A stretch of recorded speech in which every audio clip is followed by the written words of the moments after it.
You're listening to Excellence Above Talent, a podcast where we have the hard conversations about the lives of men and what leads us to achieve greatness and suffer defeat. Hear from other men's journeys as well, as we all learn and grow together to become inspirations to ourselves and those around us. And now your host, Aaron Thomas.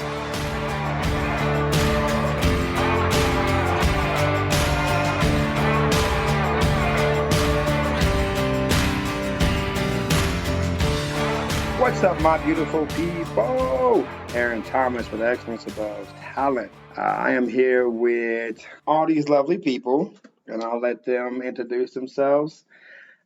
We had a conversation last week, and it's just kind of like, I guess, expounding more on the conversation about dating in 2022. And so I brought some people here just to have a conversation about it. So we'll just go from here to my right, and we'll just introduce ourselves and go from there. My name's Esmeralda. I am a mother of two boys. I run HMS Fitness, all-women's gym, and I think that's what I said last time, so I guess I'll just keep it short like that. 2 weeks all the basic. 2 weeks in a row. She's been on the podcast. With the most downloads right now. With the most downloads. Me? Yeah. My name is Kelsey, and I don't know what I said last time, but I am a volleyball and track coach at Midland Christian, CrossFit trainer, and that's it. Gotcha. My name's Tryon Stevenson. Not trying to toot my own horn, but Like toot, motherfucker. I would like to think of myself as a modern day Renaissance man, jack of all trades. I have a lot of hobbies and I have a lot of passions. One of my hobbies and passions, and also can count as work, is training in martial arts, Brazilian Jiu-Jitsu, coaching kids in Brazilian Jiu-Jitsu, having more after-school programs and mentorship for kids. And there's way more to talk about, and I'm an otaku as well, but we'll get into that later. Awesome. I appreciate y'all for jumping on today. This kind of happened like on the whim. I had like a thought, and then I reached out, and we're here. So, all right. So first question is, has dating become harder? Yes. I think we all can agree that it has. It's been hard. Why the sigh? Like what? I know that's a long skull. That came from like deep within. Like I felt that. Why? I feel because too, that feeling right there that I felt. It's depressing to know that it's that hard. It's difficult. Like how we were saying last week, it's just such a game, and everybody has to play this game, and it's draining, and it's not. It's difficult. Yeah. Yes, in a way. I think it can also sometimes be as difficult as we want it to be. Okay. And I say that speaking for myself, because when I started dating my boyfriend now, I was the one that made it hard. I made it difficult. When on his end, he already knew, and it was just easy, and it like the flow was good. And I, on the other end, was just like, trying to pump the brakes, and just thinking all sorts of stuff. So, I made it difficult. But yeah, I think I don't know if I like that. Why did you make it difficult? Like, what was the reason behind you making it difficult? Because I'm single and I'm fine and I can do things on my own. I've been doing it by myself.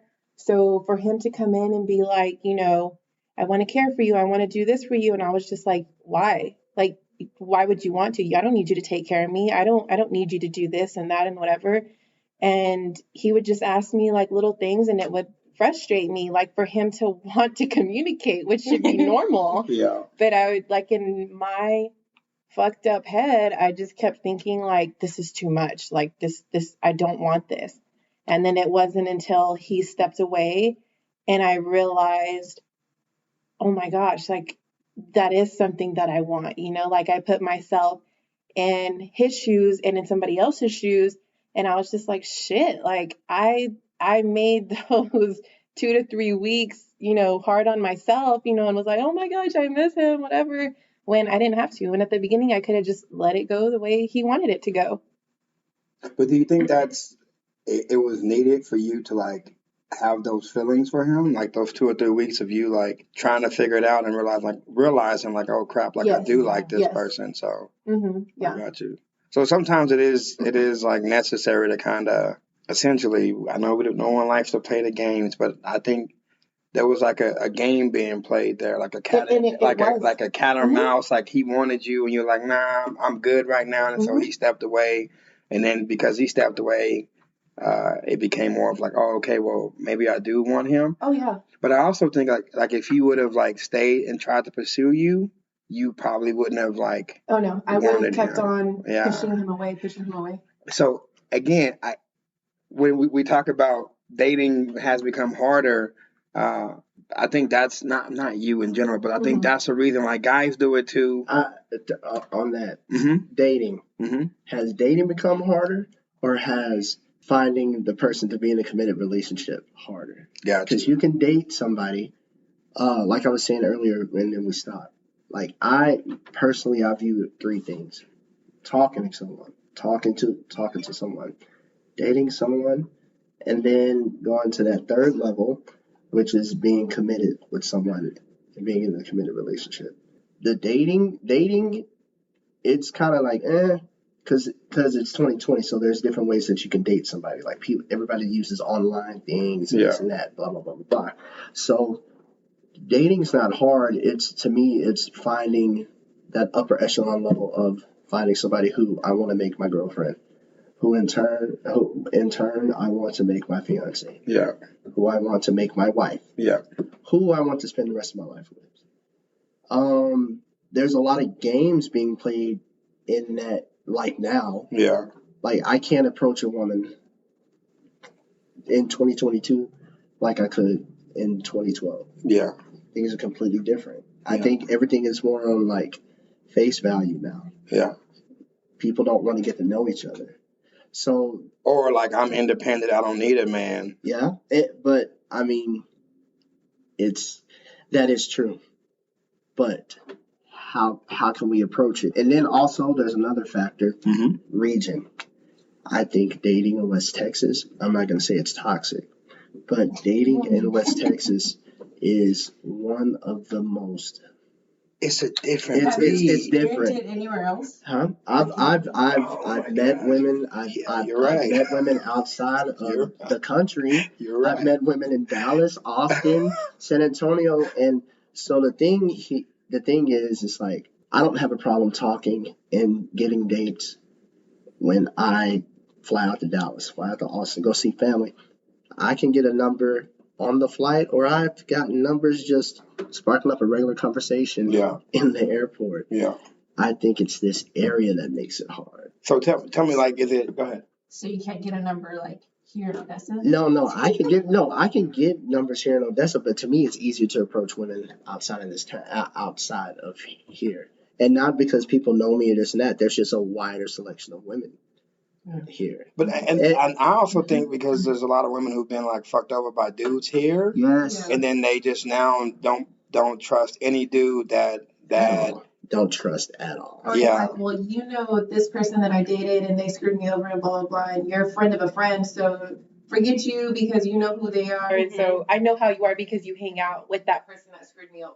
So you have to just probably like that too. Yes. Mm-hmm. Or what he said, face value. Like if you don't have like the prestige or the money, or if they don't feel like you have, something that they can benefit from, then why would they fuck with you? Mm-hmm. How many independent women do you know in this area? Like the Midland, Odessa area. Who are the breadwinners here, and what is the demographic that's the breadwinner here? It's men in the oil field, Yeah, that oil field money. Like it's like how many women do you know? I'm not saying that women can't be, but how many women do you know that are out there in the oil field in that business, balling, making upwards of like $70K to like that big money? Not that much. So, there's majority men here, majority dudes in that oil field. Yeah. So I'm not saying, all women want to be a housewife, but like me compared to so and so who inherited like this oil type, like this oil money. Come on now. Yeah. I can have the biggest heart. Yeah. I have the biggest heart, and I can offer so much, but face value. Yeah. Money trumps everything until Sometimes, not all the time. not all the time, but until they start to get hurt or they get hurt and they realize like, okay, it's not about the money. I should have, But I also think out here. Say So out here, women have more options, or they assume they have more options. They got more options when it comes to because there's a lot of men that come down here. There's more men than they're women. married and shit. You know what I mean? But they still Yeah. but there's a lot of men that come down here. So women feel like they have more options to like play those games, Sure. And so I know for me back in the day, I used to have like a roster. So I would have like the chick that I really wanted to be with, right? And then I would like go down the line, and there'll be like 5 chicks that I was like talking to. But my main goal was to get like that ultimate chick. You know what I mean? And so like if I knew she wasn't about that life right at that point in time, like I would just I would let her live her life, but I'm playing the field until she gets ready. And then once she gets ready, then I'm not ready because I'm still, playing the field and stuff. And so, but that's dating. Yeah. And so now, I think that's how it is now, where a lot of females like, they can play the field. If you are a good guy that has, that wears your heart on your sleeve, and you let them know like, hey, this is how I feel about you. They know that they can put you on the back burner because they put that X. Yeah, they put that scarlet letter on you. Yeah. Yep. Or they know that they can put you on the back burner because they can always come back to you at the end if they get fucked up by all these other guys.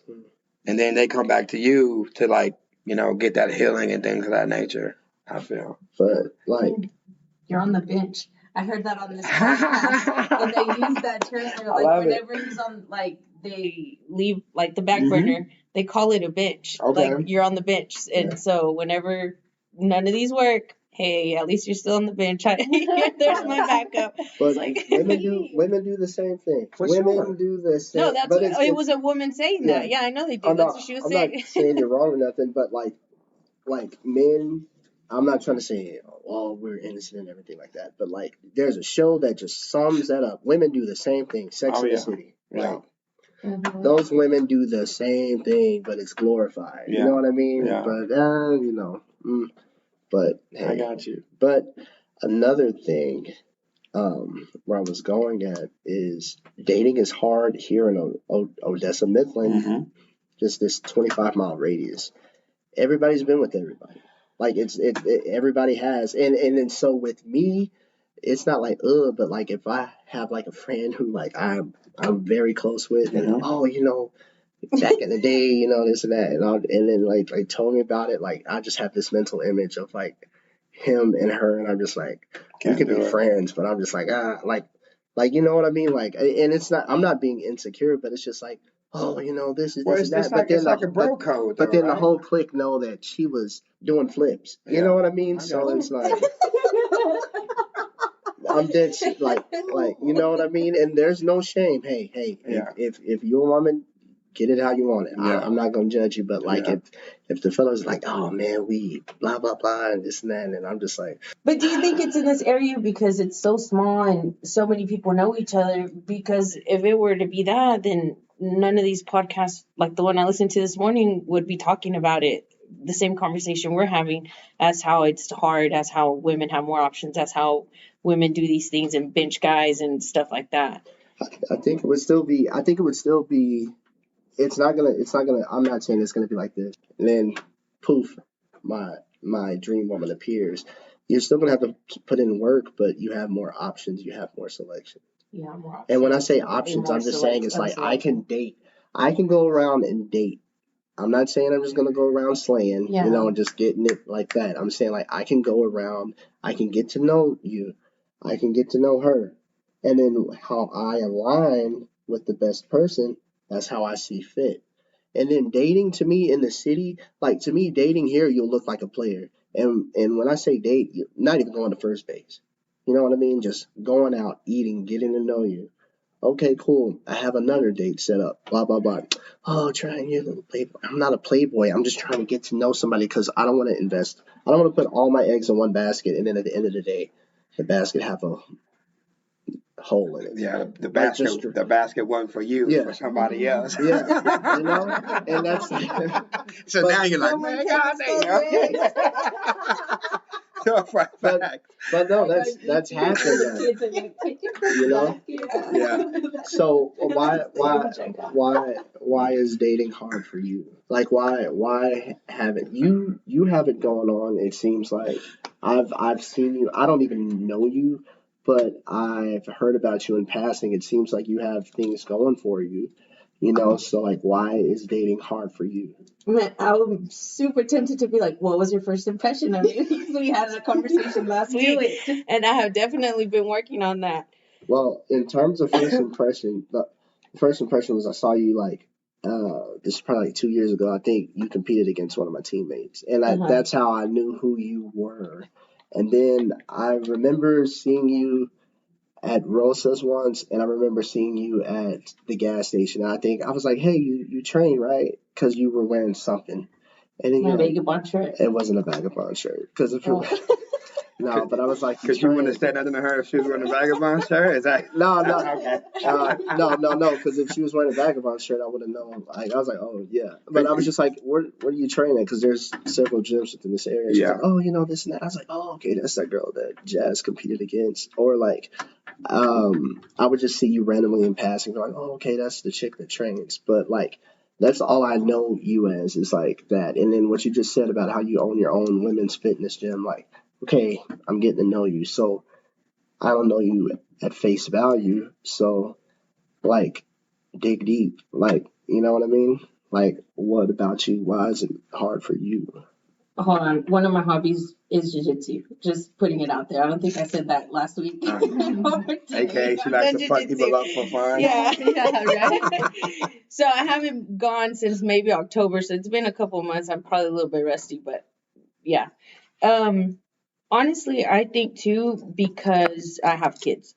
So I'm a mom. I can't, to me, and what I had said last week is I don't have the time to play the game. I don't even know how to play the game. Like, to be honest, like, hey, do I text this guy? Do I call this guy? Do I go on lunch? Like, if you do go to lunch with someone to talk, like, is he going to think that, oh, now we're dating? Or, like, maybe it's just having a lunch and a good conversation. Or, I mean, maybe I just haven't given anyone the chance to, like, go to lunch and have a conversation because I'm like, to me, it's, I don't know. I'm like, maybe it's a waste of time, or I psych myself out of it, or. What do you want?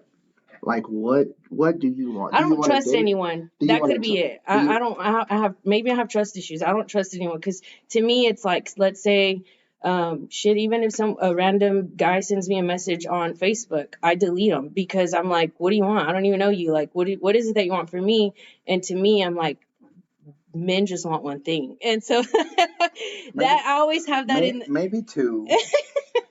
And so I have that in the back of my head, and I'm like, okay, shoot, even if going to a bar and having someone buy me drinks, I'm like, no, I'll buy my own drinks. Why? Because you're going to buy me this drink, right? Like, let's say we're at the bar and you're like, hey, let me give you a drink. And I'm like, no, because then I feel obligated to sit down and have a conversation with you because you just bought me that drink. And maybe I'm over here with my friend and I want to enjoy my drink and my girl conversation.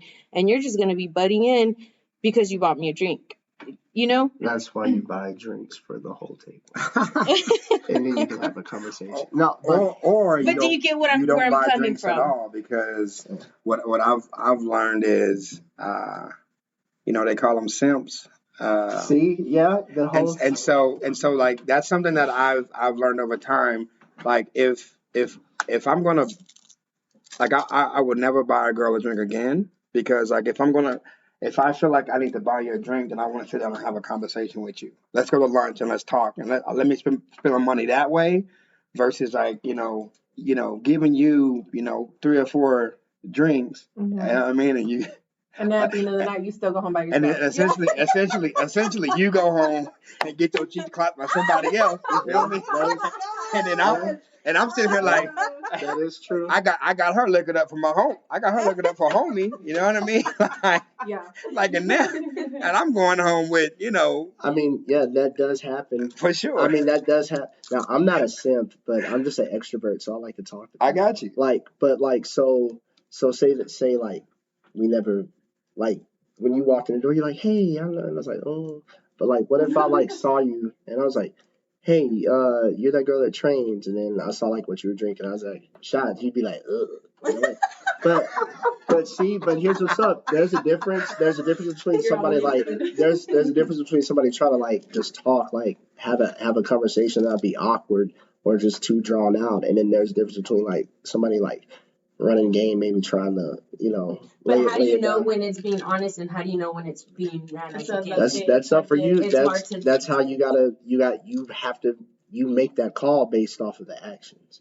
But like something that you said about like guys messaging you, you just delete it. Like I said, I'm an extrovert, and that's how dating is hard in this age. It's like meeting. You can't really. Sometimes you can't meet people like face to face.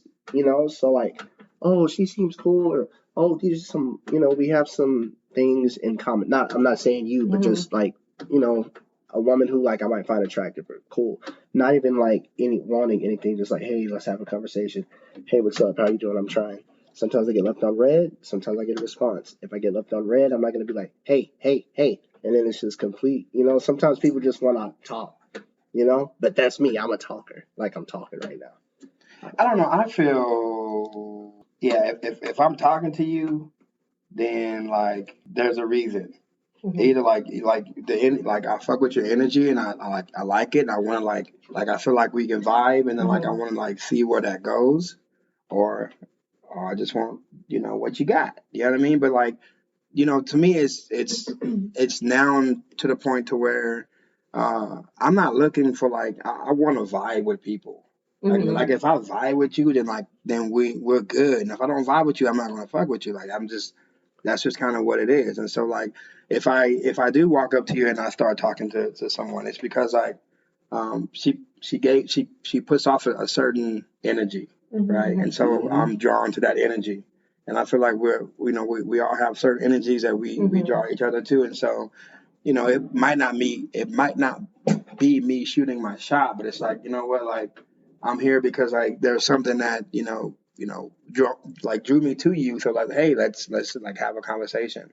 And if it doesn't work out, it doesn't work out. Like at the end of the day, I've learned there's just a lot of people out there. And so like, if she's like ill, Bye. at the end of the day, I'll be like, well, you watch me in like 2 years, whenever you got all this, and I'm over here like, that's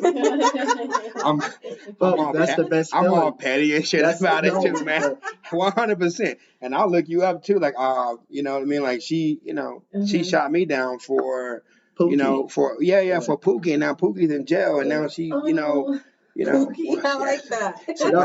But I know a Pookie that's really into it. But we're not talking about Pookie's a universal name. But, for sure. But the thing about that is true. It's just like I've like been out to a bar or something, just like waiting in line. Hey, how you doing? Well, fuck you too there. Yeah. You know what I mean? Or like just like, hey, or somebody I know is just like, hey, just trying to have a conversation. Like I'm not trying to talk to you. I can see that because now that I think about it, I'm like, say if I don't want anybody bothering me. Like I can, and now that I think about it, I'm like, well, I don't know how the hell I'm gonna be out there dating because I don't like anybody approaching me. Like if I go to a bar, like I said, anywhere, even dinner, whatever, it's just. Let's say me and Kelsey go to dinner. I'm like, me and Kelsey are having a conversation, and then here comes, hey, what's up? Like, let me buy you a drink, or hey, I just don't want to be bothered. So with you, I feel like it's organic. Like there are some people like it has to be like homegrown, organic. Like if you see them at the gym or if you meet them somewhere, and then like y'all like keep meeting up with each other, that's kind of how you grow into it. Yeah, that's kind of how you grow into it. But you're not that big on like people walking up to you. Cold approach. Yeah. But there's some people who are cool with just like a guy walking up to them and having like that conversation. And again, so maybe it's not even harder. It's just like as guys, if you are trying to like talk to someone, you also have to read the room. If she's giving you a cold shoulder, understand like, hey, bro, like this is probably not the place. For you to be like trying to have that conversation with her, so just walk away. And then maybe if you see her again, you can, approach her again. Maybe she'll be a little bit, receptive to like having that conversation versus someone who is like, because you can tell when someone's not paying attention to you. Even as a female, like I like to people watch, so just looking around and seeing like, oh, like they look kind of fun, just girls or whatever, like they look cool, and it's just like, ooh, no, like you don't want to, or I don't want to talk to them, like they look a certain way or whatever. Yeah. But yeah, definitely. AKA they're black. I'm joking. I know. I'm joking. Let Kelsey have a say on dating. Yeah. About what? Like, what do you mean? Like harder. Like why has it become harder? Well, you kind of said. I was about to say that. I was like, you Yeah. did answer that actually. Yeah. So going back to, I am perceived as a nice guy. Nice guys finish last. So you get categorized in that. So supposedly, You bitch. right? Yeah. Yeah. People don't understand. I'm a monster with mine, because I have so a chick bench me, right? Oh, okay, you're a bitch. Cool. So, and I think this is also a form of manipulation too. So we'll be friends still, right? And I'm doing my own thing, because I know eventually there's going to be some dude that's going to break her heart and make her feel some type of way, and she's going to want to feel safe and secure, and she assumes that I am the safe and secure one. Oh wow! I assure you, I am not. Oh Lord! Because you benched me, and people see like, oh, okay, like I see her doing her thing. And so now, you went out there and you did your thing, and now you're coming to me and you're assuming like, You're the nice one. I'm the nice one. Cool. Well, we'll link up. We'll do what we do or whatever, and then I'm gone. This is what I have Like trust issues. Right? I'm like, hey. But don't put people on the bench. You know what I mean? Because at the end of the day, you know what I mean. Like you out there and you're trying to play the field. But I also feel like as a person, like when someone is like, right for you, and then you just want to go out there and like fuck with like a bad boy or the mysterious guy, and then you mysteriously get your heart broken because he never showed you who he was to begin with. And so there's a lot of like people, not even females, just people in general, they're running towards people who aren't real with themselves, right? And me, I come in there and I'm like, I'll tell you straight up what it is. And you're like, it's a turnoff. And it's like, well, this is who I am, right? And so I get that. And so now you're attracted to someone that you think you know, but you don't know, right? And then once you start to know that person, you realize like, okay, that person isn't for me, right? Because they showed me like an exterior. And so I started to realize like I don't want to be fake. When you see me or when I talk to you, what you see is what you get. Like I'm not putting on no mask. I'm not trying to hide like, all my, scars and all. Like I'm just like, this is who I am. And I think people, they don't fuck with that at this point. And so they want to go and they want to find, they want to, go to that guy who, I guess makes them feel dangerous or makes them feel, I don't know, like, do you understand what I'm saying? Like there's like nice guys and there's guys that you just like, you want to test out. You know what? See? I've thought about, I've actually thought about that before. So I know like a lot of men are like, girls just want bad boys and they want this, they want that. I think it's generalized because I think I'm like, I just want someone like an intelligent man that knows what he wants, that knows what he's doing. Gotcha. And I think they relay that to a bad boy because he's so sure of himself. Gotcha. And so I think that's what it is. See, I don't think a bad boy is sure of himself. I was gonna say.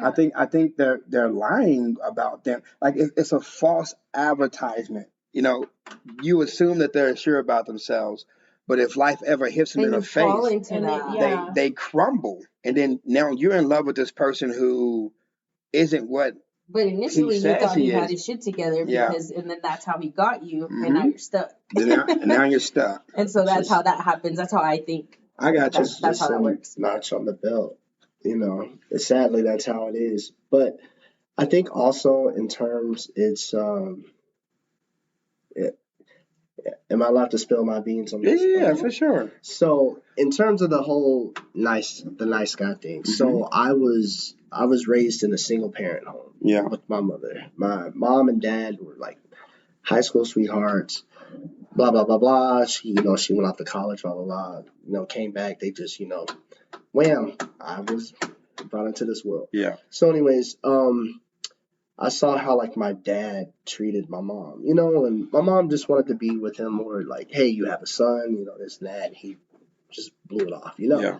So when I always saw how like she was hurt or like she'd have boyfriends and they like play her, and then but I mean, she's happily married now, cool stepdad, everything. But I remember I said to myself, I said, I never want to make a woman feel the way that my dad made my mom feel. Because I mean, my mom is not, of course, the majority of the time, the mother is the most caring person a man can have. That's his number one love. So I think that makes me overcompensate for me, because I'm a nice guy. As much as I try, I'm a nice dude. I got you. Like they used to call me like Captain Cuffer because I was just nice and doing all these sweet stuff, all the sweet stuff for all the wrong women. Yeah. All the wrong women. You know what I mean? Like, I do know what you mean, boss man. So and like I feel that like you don't have to be a tough guy. You don't have to be a bad boy. You just can't throw all your cards out at that present on the moment. table. Yeah. Because there are some women where like you can do that to the right woman and she'll respond to that. It sucks that you can't though. Like, Goes back to the game. yeah, It's a game. But it's also like, it's society too. As a man, like I can't express myself, because if I express myself, you then assume that's what you're labeled as this, and this. But people don't understand. Like I was in the army. I went to the war. All they taught me was like kill, kill, kill, kill, kill. When I went to Iraq, that's all it was. Like I can at any point turn that shit on in a heartbeat, right? Mhm. But people assume, because I'm nice, because I want to like help people, like I'm soft, right? Mhm. But just don't get it twisted, because I'm willing to die. I'm willing to die for certain things, and there's no ifs, ands, or buts about it. Like it is what it is. Like it's ingrained in me. Like I cannot run from it, right? And so, but I'm still labeled as like, oh, you're this nice guy, and it's like I'm not as nice as you think I am, right?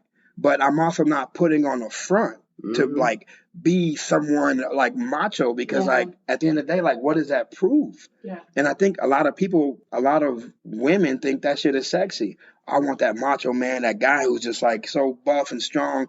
Again, So both when are life, strong, and maybe they think that he's so sure of himself. He like if you have if you need an opinion, you can call him and say, hey, what do you think about this? Yeah. And maybe you admire him. Just yeah. someone that has his, I don't know. I'm gonna shut up because I don't know. That's the only thing that I can think of is when you look at a bad boy, maybe he's just sure of himself, so he makes the right choices because I don't know, that's what he sounds like. But then again, you say he crumbles, but you don't know that until you're already in that relationship. Yeah, for sure. Or maybe, I mean, it's that old primal urge. It's more of the whole peacock feathers with the they have the look, but like internally, are they like that strong? And I'm thinking they look strong. All dudes, a lot of dudes peacock, but I feel like maybe 10% are about that life. Yeah. Oh, yeah. 90% are not about that life. That they're just out there for show, and with the tattoos, they look beautiful. You know what I mean? Like, oh my gosh, that's a beautiful looking man. But at the end of the day, like if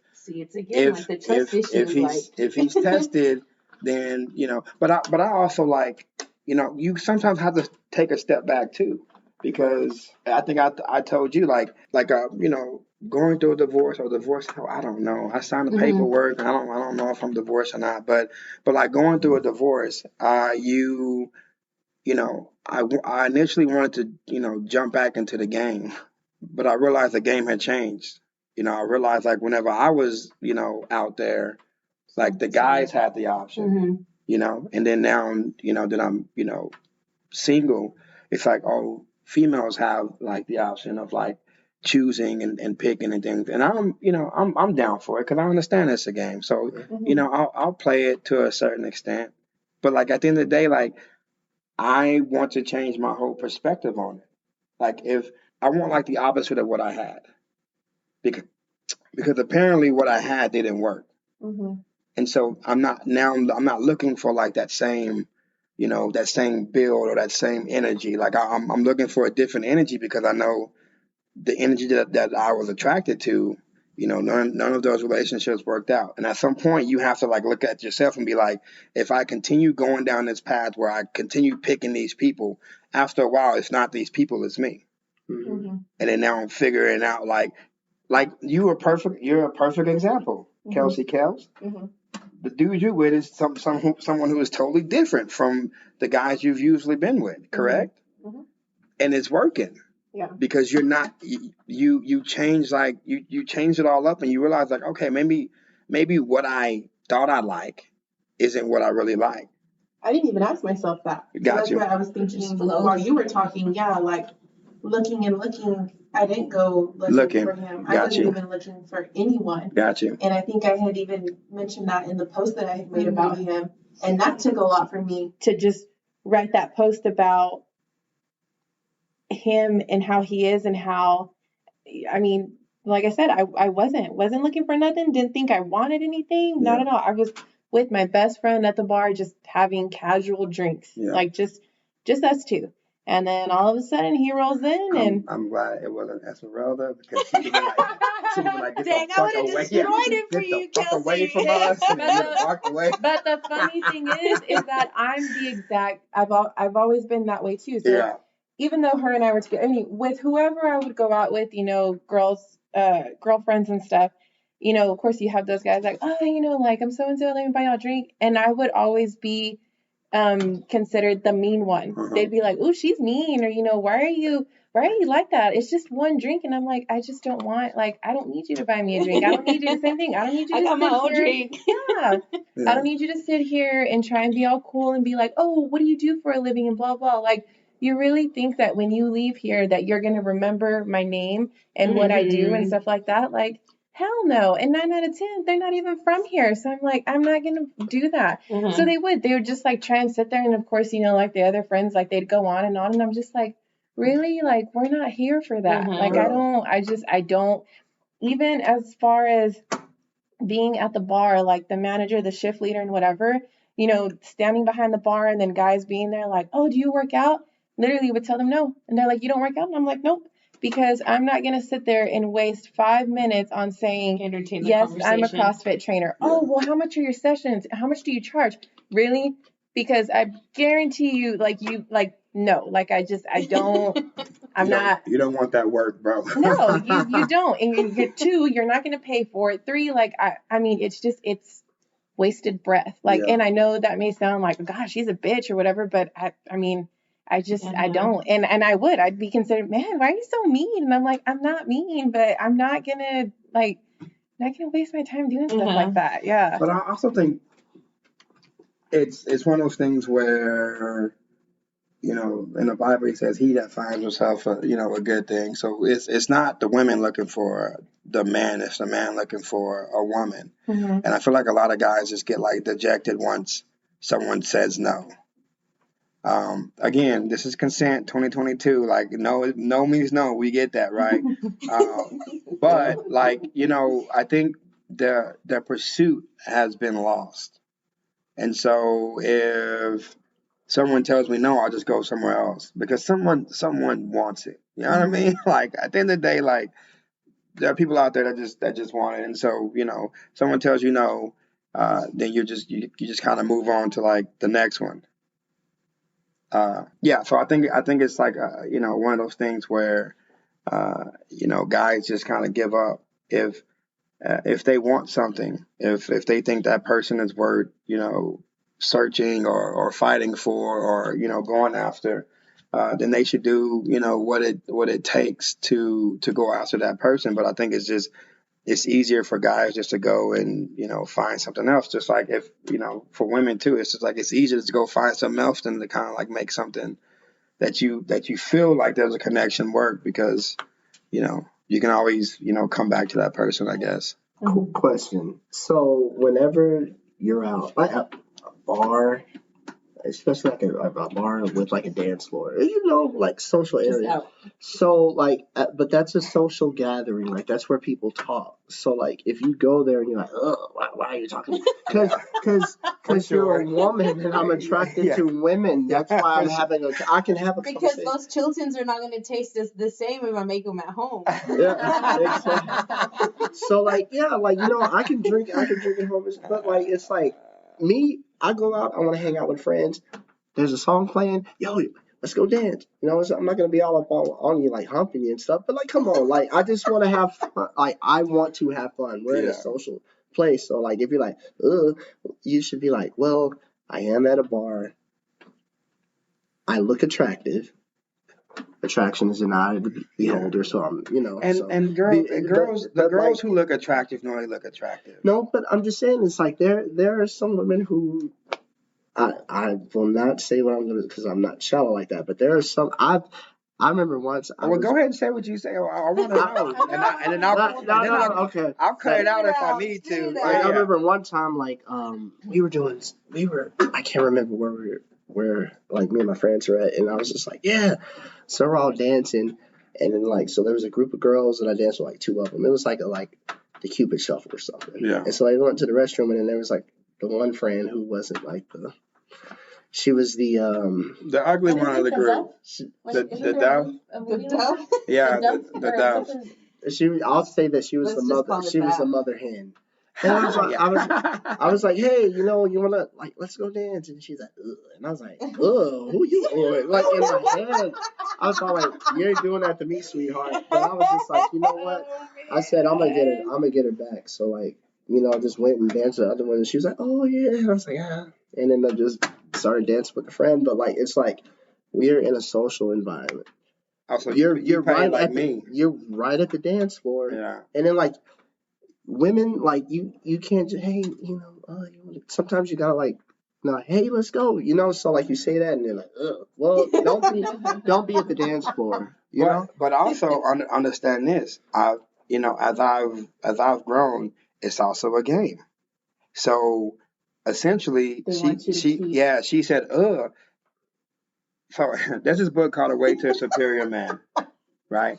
And the book says women will always test you. Yeah. Like you're never not going to be tested by the women that's in your life. And they test you to see how true you are to yourself. And so like if, you know, you say, hey, let's dance, and she's like, no, that's cool. You go out and you do your thing and you're not thinking about her, then guess what? She saw you, now she wants to dance. Exactly. Right? And so it was a test to see, like, would I mess up his night if I told him no? And because I didn't mess up his night, now he's attractive. It's like that test. It's like those games. That sounds crazy, but it sounds like it's true. It's true. Like, but it's true. Like women test men constantly because they want to see if I will stay true to who I am. And I think what happened in my past relationship was I was tested and I got upset about it. I was getting pissed off. Mm-hmm. Well, you should just trust me, right? I didn't trust myself. Mm-hmm. You know what I mean? She was asking the right questions, and it was pissing me off because I didn't know the answers to it, or because like I wasn't true to myself, and so like she was essentially calling me out, and I didn't like it. So I would throw a temper tantrum, or I'd throw a fit, or I'd be like, I try to make an argument, or, you know, and so it just became like a whole big issue versus just like being tested and not letting it affect you in any certain way. Because to me, and essentially what he said was that's way more sexier. Like if you test a man and he doesn't like change his resolve, that's way more sexier than you testing a man and he's punching walls, throwing your phone because he doesn't know how to like experience or react, and so it's pissing him off, and so he does things because it's testing his ego, and because you're questioning his ego, then it becomes like an issue. And I once I read that, I that's kind of where I'm at now. I realize like at every venture, like if I'm with a woman, I'm going to be tested. Mm-hmm. She's going to test me, and it could be like testing just for fun to see what I would do, or it could be testing to see like is this person like husband material. Well, shit, is that why you have to like know who you are, be true to who you are, and like just enjoy who the fuck you are? Because that way, if you do get tested, well, this is who I am anyway. Like it doesn't bother you to get tested because that's just 100%. Right? And I think that's what the issue is with a lot of, just on my perspective, what I see with a lot of men. Mm-hmm. Those macho, mysterious men that y'all think are mysterious and are sexy, when you test them, they explode. because they don't fucking like to be tested. They don't like to be called out on their shit. But if you test someone who is, again, true to himself and know who he is as a person, you're not going to affect that person, right? That person is going to be more of just like a. So he broke it down in a book. He said a woman can ask a man to go to the store and get a loaf of bread, right? Like bring it home from work. And the man comes home from work and he's like, I just made $1 million. And she's like, where's the loaf of bread? Right? And most men would be like, do you not hear what I fucking said? I just made $1 million, right? And so what essentially he was telling me in that book was, play around with her. Girl, I'm gonna go get that loaf of bread. But I just made $1 million. I want to come home and let you know. Fuck that loaf of bread. Right, yeah. Show me the money. But essentially that's what it is. Like she wants to see how he will react to her nonchalantly saying, I don't care about the $1 million worth a loaf of bread. Knowing that she cares about the $1 million, right? But it's just like, again, if he acts a fool, he can't, you start to lose trust with that person. And essentially that's what happened in my last relationship. Like Erica lost trust in me as a man because when she tested me, I would react in a certain type of way. I wouldn't react and just, it's cool. Or, boo, I still love you. Or, you're testing me, I see you, and it's not going to affect me.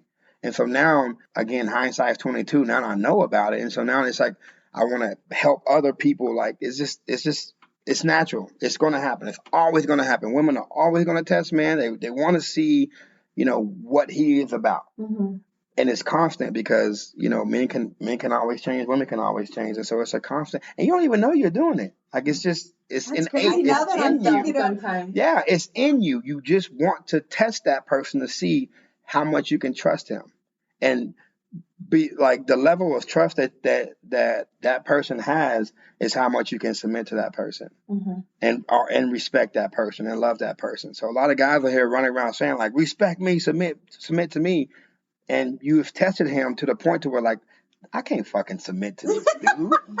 This dude, I can't respect this dude. I can't submit to this dude because anytime I test him, he goes off the fucking wall. I'm like, damn, Aaron, because I was that guy, right? And so now, why didn't I know this shit? Yeah, 3 years ago. 3 years ago. And so now it's like, I understand it now. And so again, the game is always going to be played. We're never not going to be able to not play the game. Women are the one testing the men. Is it the woman that fucking put the game? It's our fault now because how it's so. We need that. As a man, to bring the best of you. We need that because this world is a dog eat dog world, right? And so, and a lot of times it's us. It's on our shoulders. We're carrying a lot of weight for the family and everything. And so. You don't need a bitch as a husband. And so essentially what you're doing is taking all the bitch out of him or exposing his bitch assness. That is what you're doing. And so you need, dudes need to understand and not get upset when they're tested because, again, she's exposing something out of him that he needs to fix. And if he doesn't see it or he gets upset about it, then he can't fix it, and then everything just starts to pile up on itself.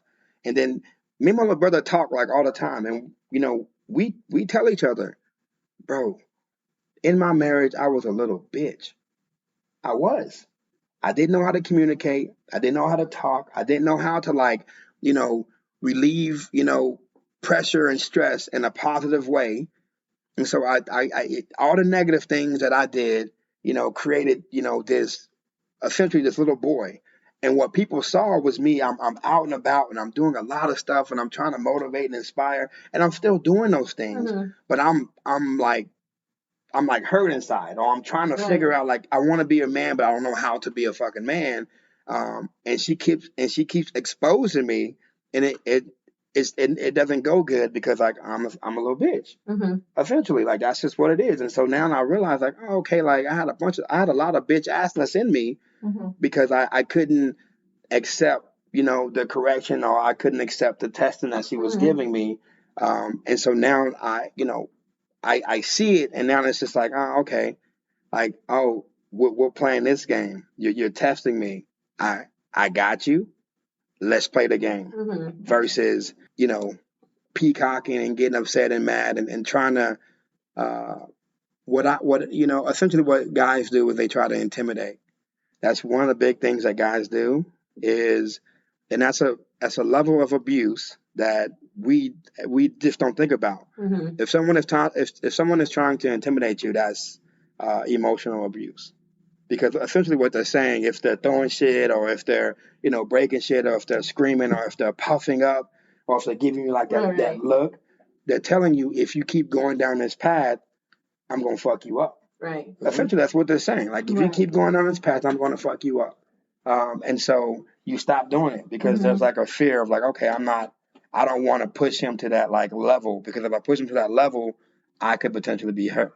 And so you kind of, you don't test them at that point, but then you walk on eggshells. Then you walk on eggshells, afraid to, piss off that person, but then it's in you. You're going to test that person all the time.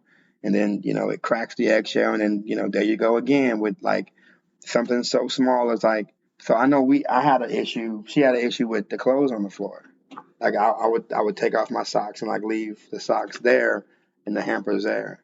And she would put your clothes. I mean, throw your socks away. And I'm like, you saw it. Right. Like a little bitch ass little boy. You saw it. How come you couldn't pay it up? No. Oh my God. You're right there. Be a grown ass man, bro. Like you know what you need to do. Like pick up your socks, put it in the hamper, and go about your business. And guess what? There is no issues. But a lot of guys create all these issues because like. Again, they want to peacock and say like, oh no, you know what I mean? Like I'll pick them up when I feel like it. No, bro, just pick it up. And then now you won't even put them in the hamper because she already told you to put them in the hamper. Yeah, you put them all over the place, especially if you're petty. With the tell me what to do mentality. That's toxic. Yeah, it is 100%. But yeah, I think that's essentially. I don't know how we got off on this topic, but yeah, essentially that's what it is. Like women test men because. That's what they need to do in order to make men better as men and to like suck out all that bitch assness that is in us because we all have it in us. Yeah. And as women, y'all see it and y'all want to, you don't want to be following around some guy who isn't going to protect you at every level possible. So if you see it in your man, you're going to test him to see how he reacts. And again, if he reacts in a fucked up way, you start to lose trust and respect, for that guy. And if he acts in the correct way, then, your loins get wet. Oh, for sure. That is true. That's crazy. Yeah, when you put it like that, I'm like, damn, like, I really have tested Miguel. And I know that I have because I've caught myself a few times. Yeah. And he's just real, like, I know sometimes it gets on his nerves because he'll kind of get quiet and he'll just be like, okay. And I'm just like, can you fucking say something else besides okay? But then I'm like, that's not even what I want. Like, I don't want you to say something else, But it's like, it's one of those, like. Are you sure you don't have anything else to say? And it's not even like an argument. It's like, well, shit. Example. I know. And another time too was recently, he had picked me up when we were going to Angie and Drew's, and he was like, well, what do they have to eat there? And I'm like, I don't know, but let's just take little steaks. And then he's like, well, what store are we going to? And immediately in my head, I'm like, H-E-B. Like, and I even looked at him and I was like, H-E-B. Like, where else would we go? And then I was just like, oh my God, Kelsey, like, chill out. Like, I don't know why I was just like, I wanted him to already know that it was H-E-B. Yeah. But do you remember how we had that conversation at your place where it was like, not that I want him to already know what's going to go on, but kind of there was this thing that I had heard about like the man being like the protector, like being the leader and stuff like that. So they're walking out the store and they're both going and they're both they just keep walking, not even to their car. So the husband like is telling the wife like, where are you going? And she's like, I don't know, I'm following you. Like, she already thought of him as, the leader, the protector, whatever you want to label him as. Yeah. So yeah, it took me to that, and so I had to, snap out of it, and I was like, we're going to H-E-B. We get out the car and I grab his arm, and I was just like, God, like, but it's, I had to But he never snapped at me, never was just like, dude, chill out with your attitude, because I know I gave He's just attitude, chill. and I'm just like, damn. But he became more sexy, right? You grabbed at him. I did, yeah, and I was like, he responded in a way that was like, listen, at the end of the day, like I'm still the fucking boss. Like I'm controlling this shit. So you can be all mad or whatever, but at the end of the day, like, when we jump out this truck, guess who's gonna be grabbing my hand? With the heart like that, like, you already know what to do. Yes, Slide it in there. Yes. You gotta be, it's assertiveness. You have to like. Yeah, for sure. Yeah. And a lot of times, like, kind of with y'all, because on the text, I was like, hey, wings or Chick-fil-A? You got two options. I'm not giving you no other option. I'm not saying what do y'all want. Yeah. Wings or Chick-fil-A? Y'all still didn't answer. Right? I got fucking Chick-fil-A. Yeah, I mean, I was like, it is what it is. Like, they're gonna get Chick-fil-A, but like, I feel like a lot of times, like, again, assertiveness, like, men have lost their edge to be assertive because they're like, well, what do you want to do? No, bro, like take control. Like, women like it. Like, you can have the option. Yeah. But you can feed off of like what she wants. But you're gonna make that final say. Yeah. Like, it's.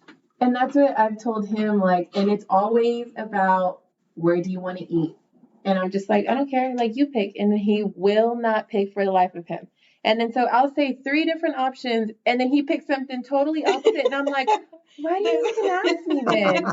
Like, I mean, but when it's always like, no, this is where we're going, I'm like, okay. Like, I'm immediately like, I'm okay with it. And I'm like, that's all you have to do. And then he'll tell me, that's all you have to do. Like, it's so simple. Because most of the time, then I'm like, okay, fine, we'll go to Chipotle, or we'll go, in this place. And he's like, but you just make such good choices. And I'm like, really? Is that what it is?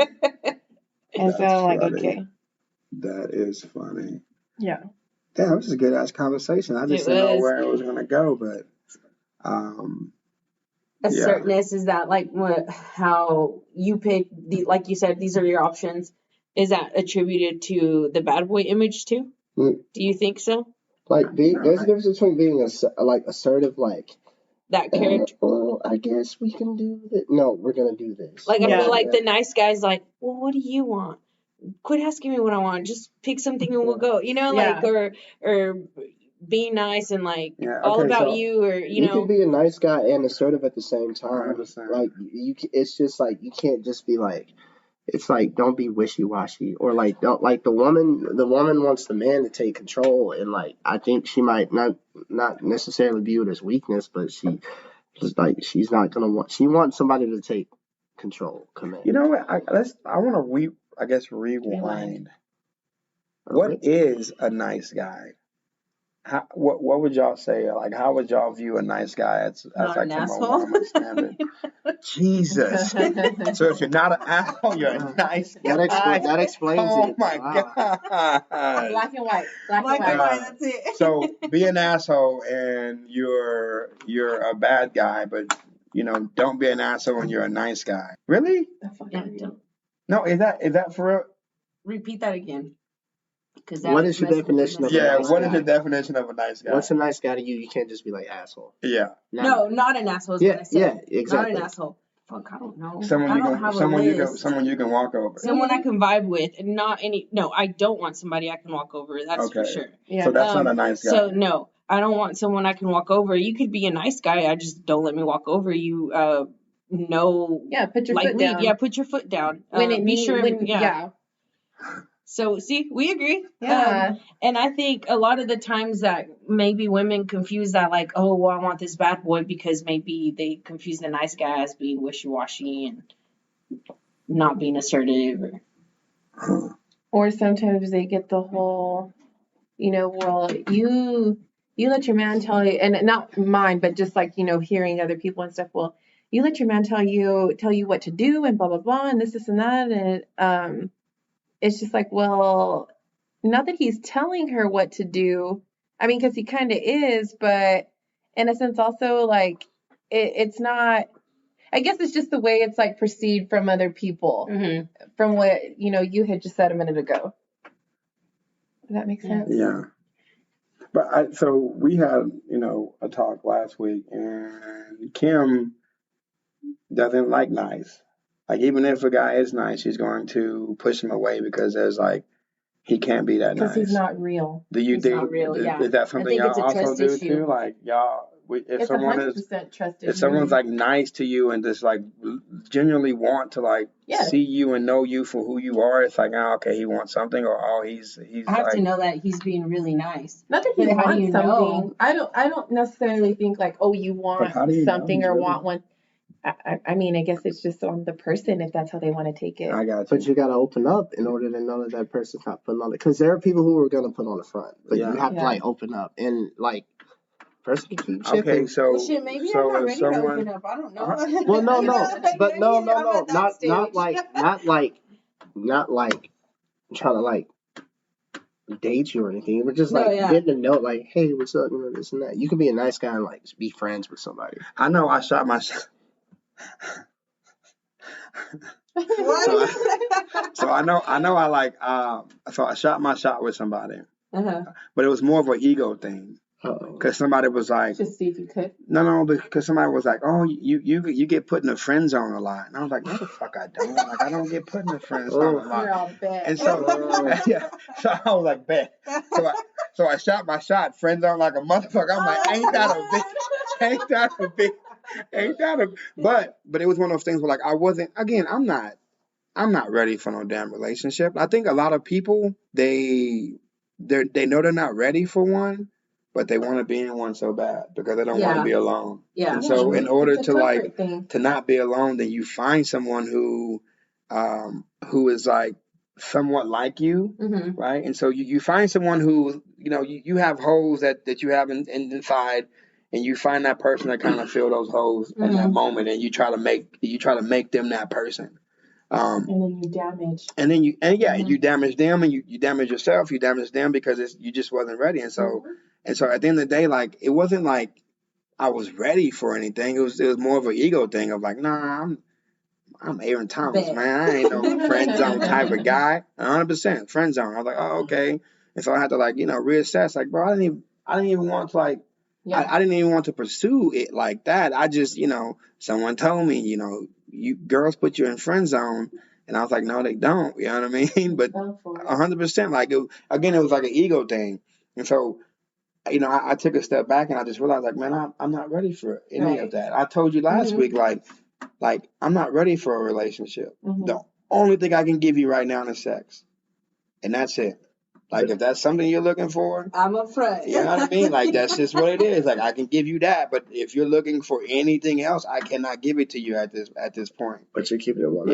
Yeah, I'm 100%. Like, you know exactly where I'm coming from when I'm coming from. That some men know that they're not ready for a relationship, and they still continue to bring this person in and bring this other one and this other one, another one, and then you have them all lined up, and then you step back and you're like, well, I don't know why they act like this and blah blah, and they're crazy, and it's always the woman's fault, and it's like, dude, you sat there and you entertained and you brought all this to you. Like, how are you gonna sit there and blame the woman for being this way, and this way? Like, she's not gonna act like that for no reason. Yeah. I mean, you gave her every reason to react that way. Yeah. Mm-hmm.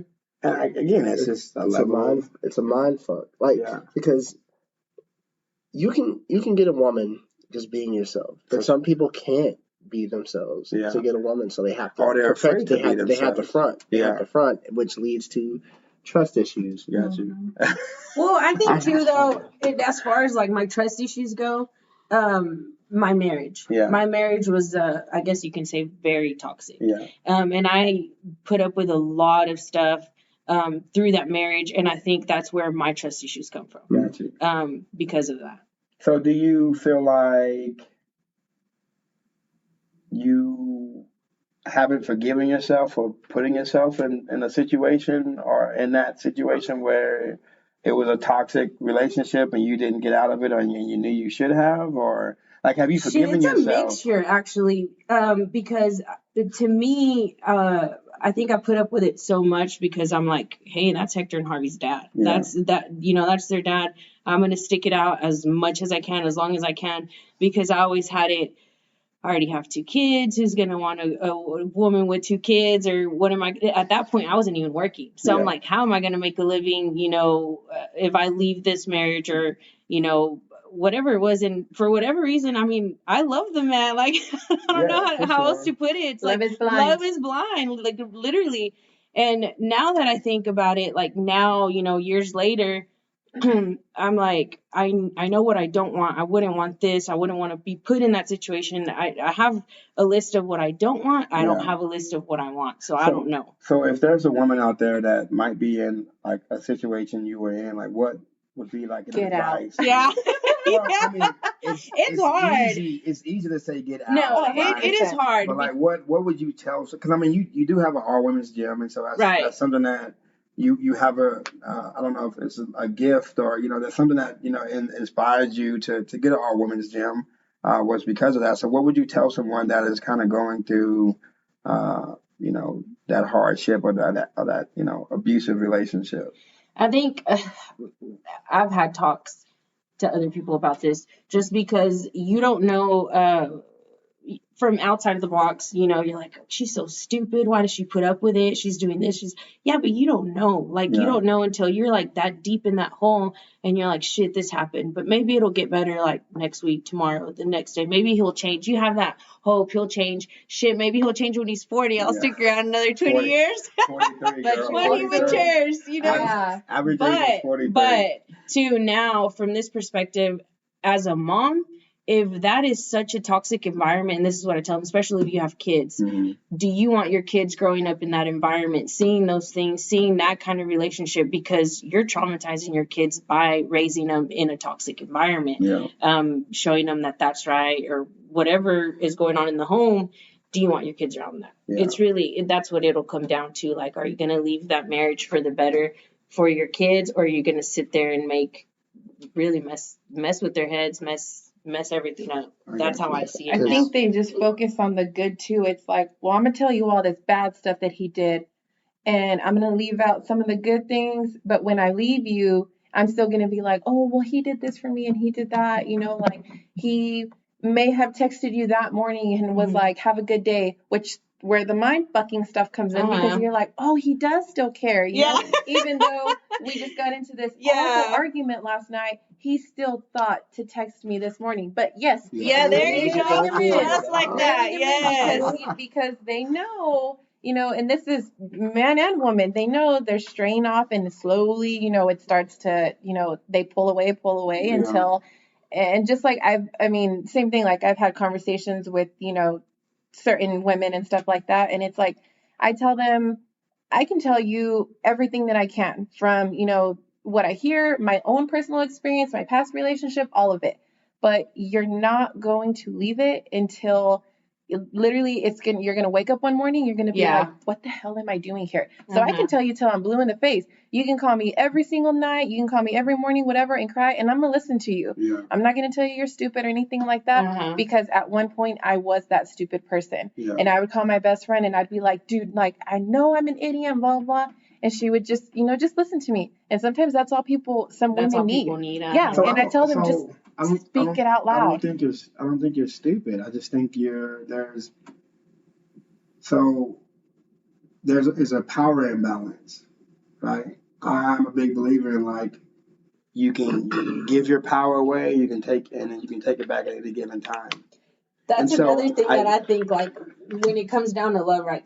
This is my biggest fear, is having someone have that power over you. Like, when you literally love someone, you're becoming so vulnerable to that person. Like, the way you treat me is going to have an effect of how I feel, because whether you like it or not, if you get an argument with your boyfriend, husband, or whatever that morning, it fucked up your whole day. Like, even though you don't want it to, it will. And so I'm like, fuck, to be that vulnerable to someone, that is scary to me. Yeah.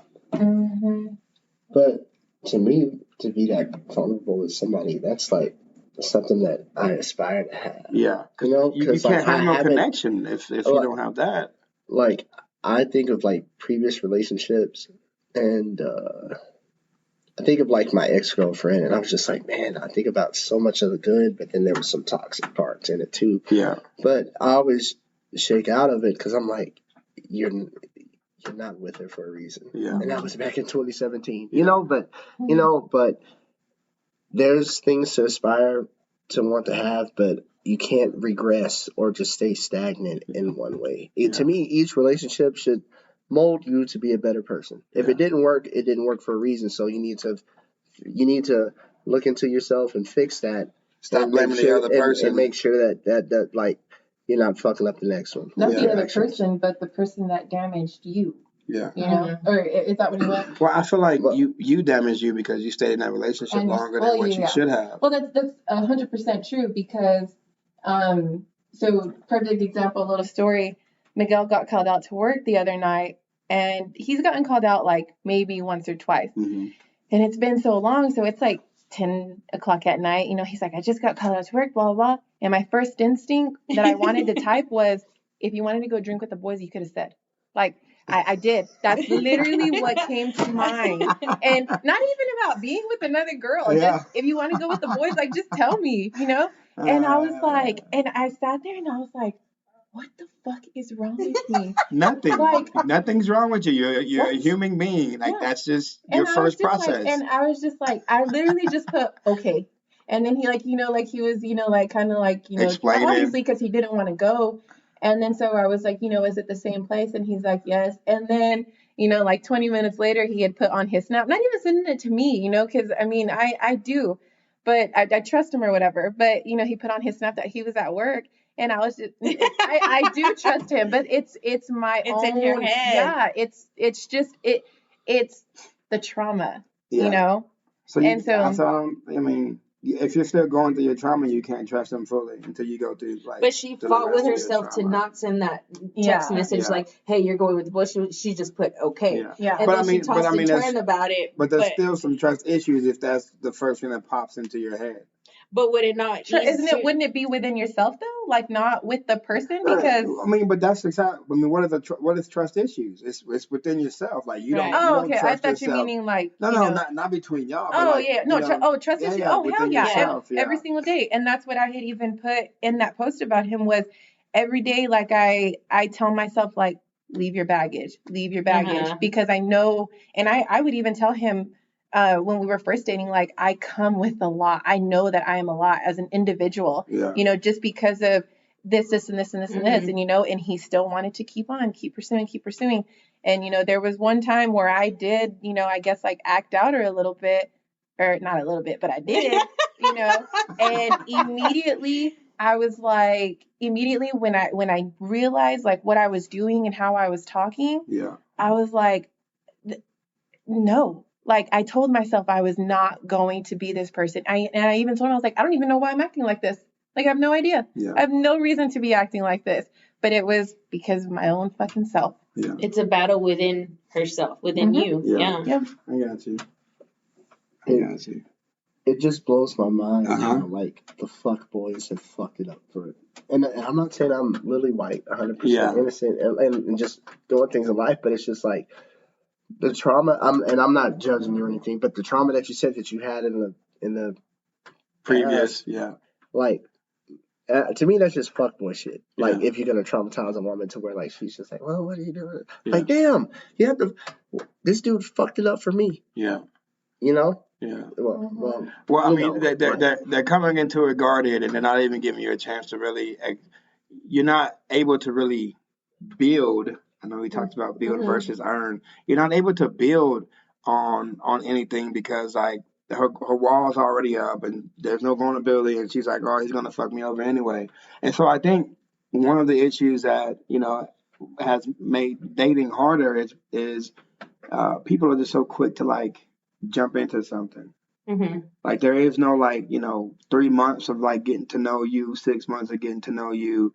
So I read Relationship Goal, and he was talking about the first 3 months, like, just have like conversations. Right. Like don't put yourself in situations where, you know what I mean, you're Netflix and chilling and then it's like don't put yourself in those situations. Like if you really want to like see, I mean, and to me, like there are certain women that have wife qualities, and there are certain women who don't. We was talking about one earlier.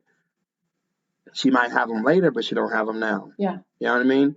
But it's a few women who you can just tell, like, God, like that person would be like phenomenal to like build a life with, right? Because like the energy and just everything is like it's connected. And instead of trying to build that connection, you're trying to like jump into something. You're trying to make her your woman, and you're trying to move too fast. And I think guys are afraid of losing someone if they don't move fast enough, because again, there are women have the option, and so there are guys all over like, hey, what's up,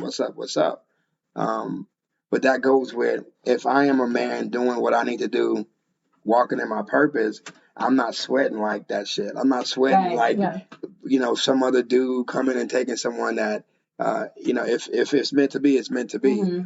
And so guys, instead of building, they try to, force, the relationship, or, force it quickly to where you cuff that person. And then now that person is cuffed, now you have to, you're trying to figure shit out versus just you could have figured it out. Yeah. Figure it out before. You could have figured it out. Because I think, like, let's say you see that person for 3 months, whatever time frame, but after having so many conversations, you're going to know if you like that person or not, even as a friend. Like, if you can't even if I don't even like you as a friend, what in the world would make me want to date you? Kind of thing. And then once that's it. Yeah. Move on. And so I think the friend zone is not my bad. Go ahead.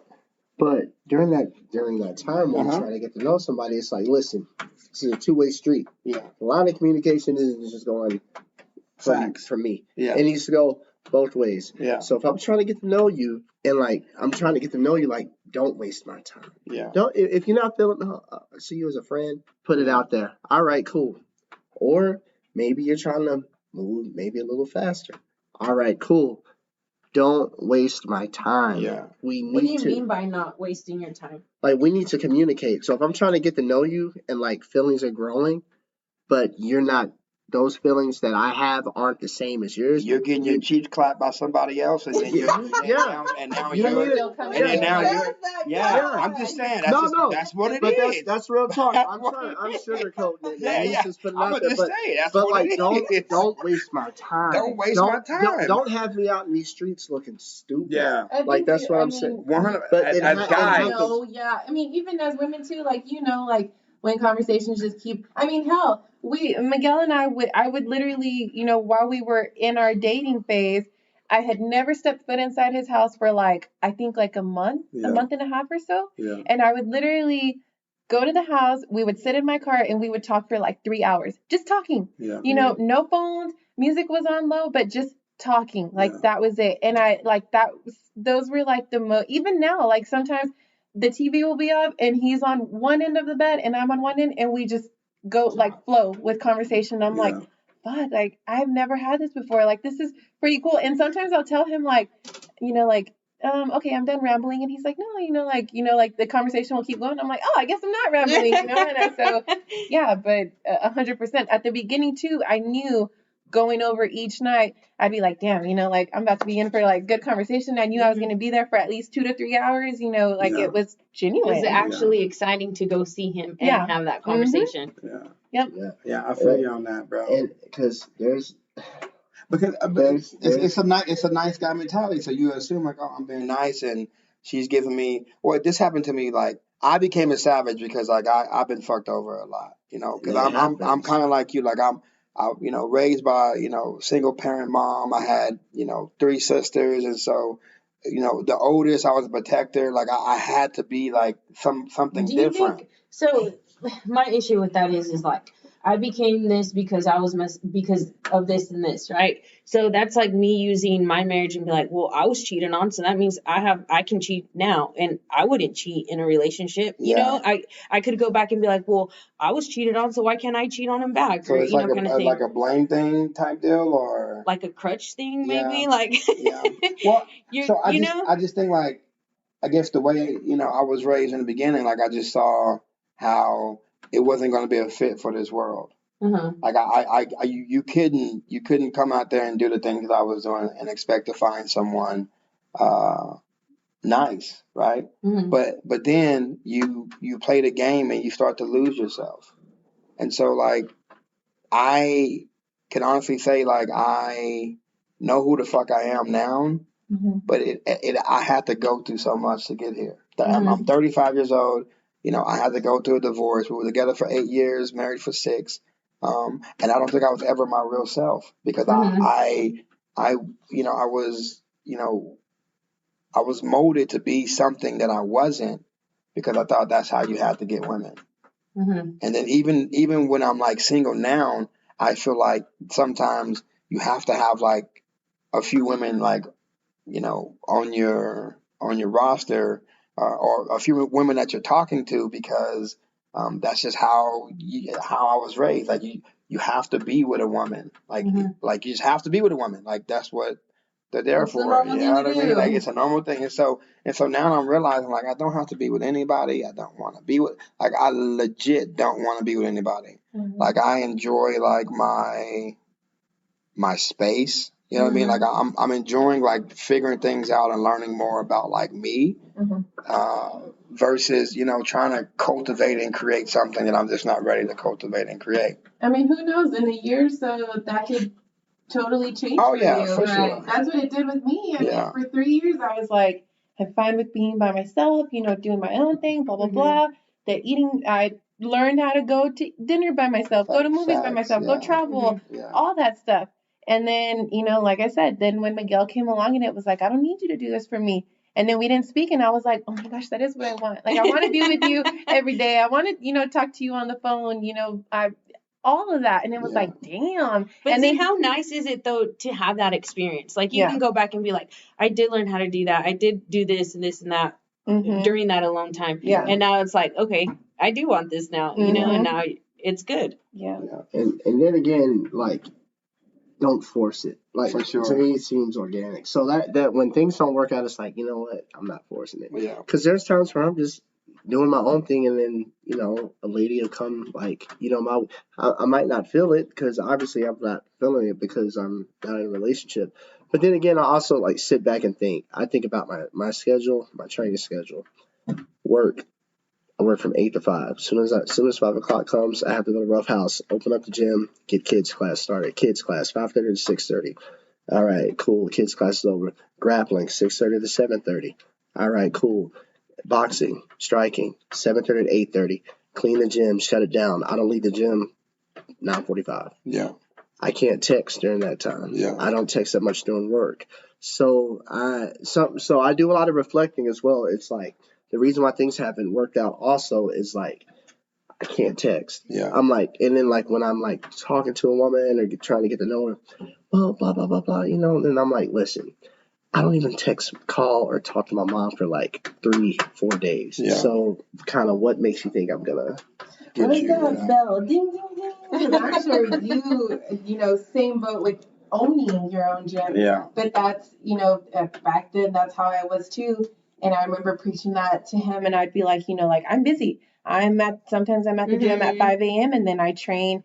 Sometimes I'll do the 9:30, and then I would have a personal client right after that, and then I'd have my girls, little session at noon, and then from like 1 to 3 maybe, then I would have my break, and I would always tell him like my time alone is my time alone. Right? I would like I was. No, I'm agreeing. Yeah, and then it'd be like okay, and then I got to go back to the gym, and I do my mini workout, and then there goes my evening from 4:30 till about 8:30, and then being there and just it wasn't excuses, but that's how my life was at that point until I stopped and I realized, fuck, this is someone that I am starting to love and I want to care for. And so I'm going to take a step back and, figure out, do I want to continue to live this way? And do I want to continue to make these, selfish choices? Because that's in reality, that's what I was doing. And I don't own my own gym. So it was easier for me to take a step back. Yeah. We had this conversation when we went to, and I was like, oh my God, the way you broke it down was like,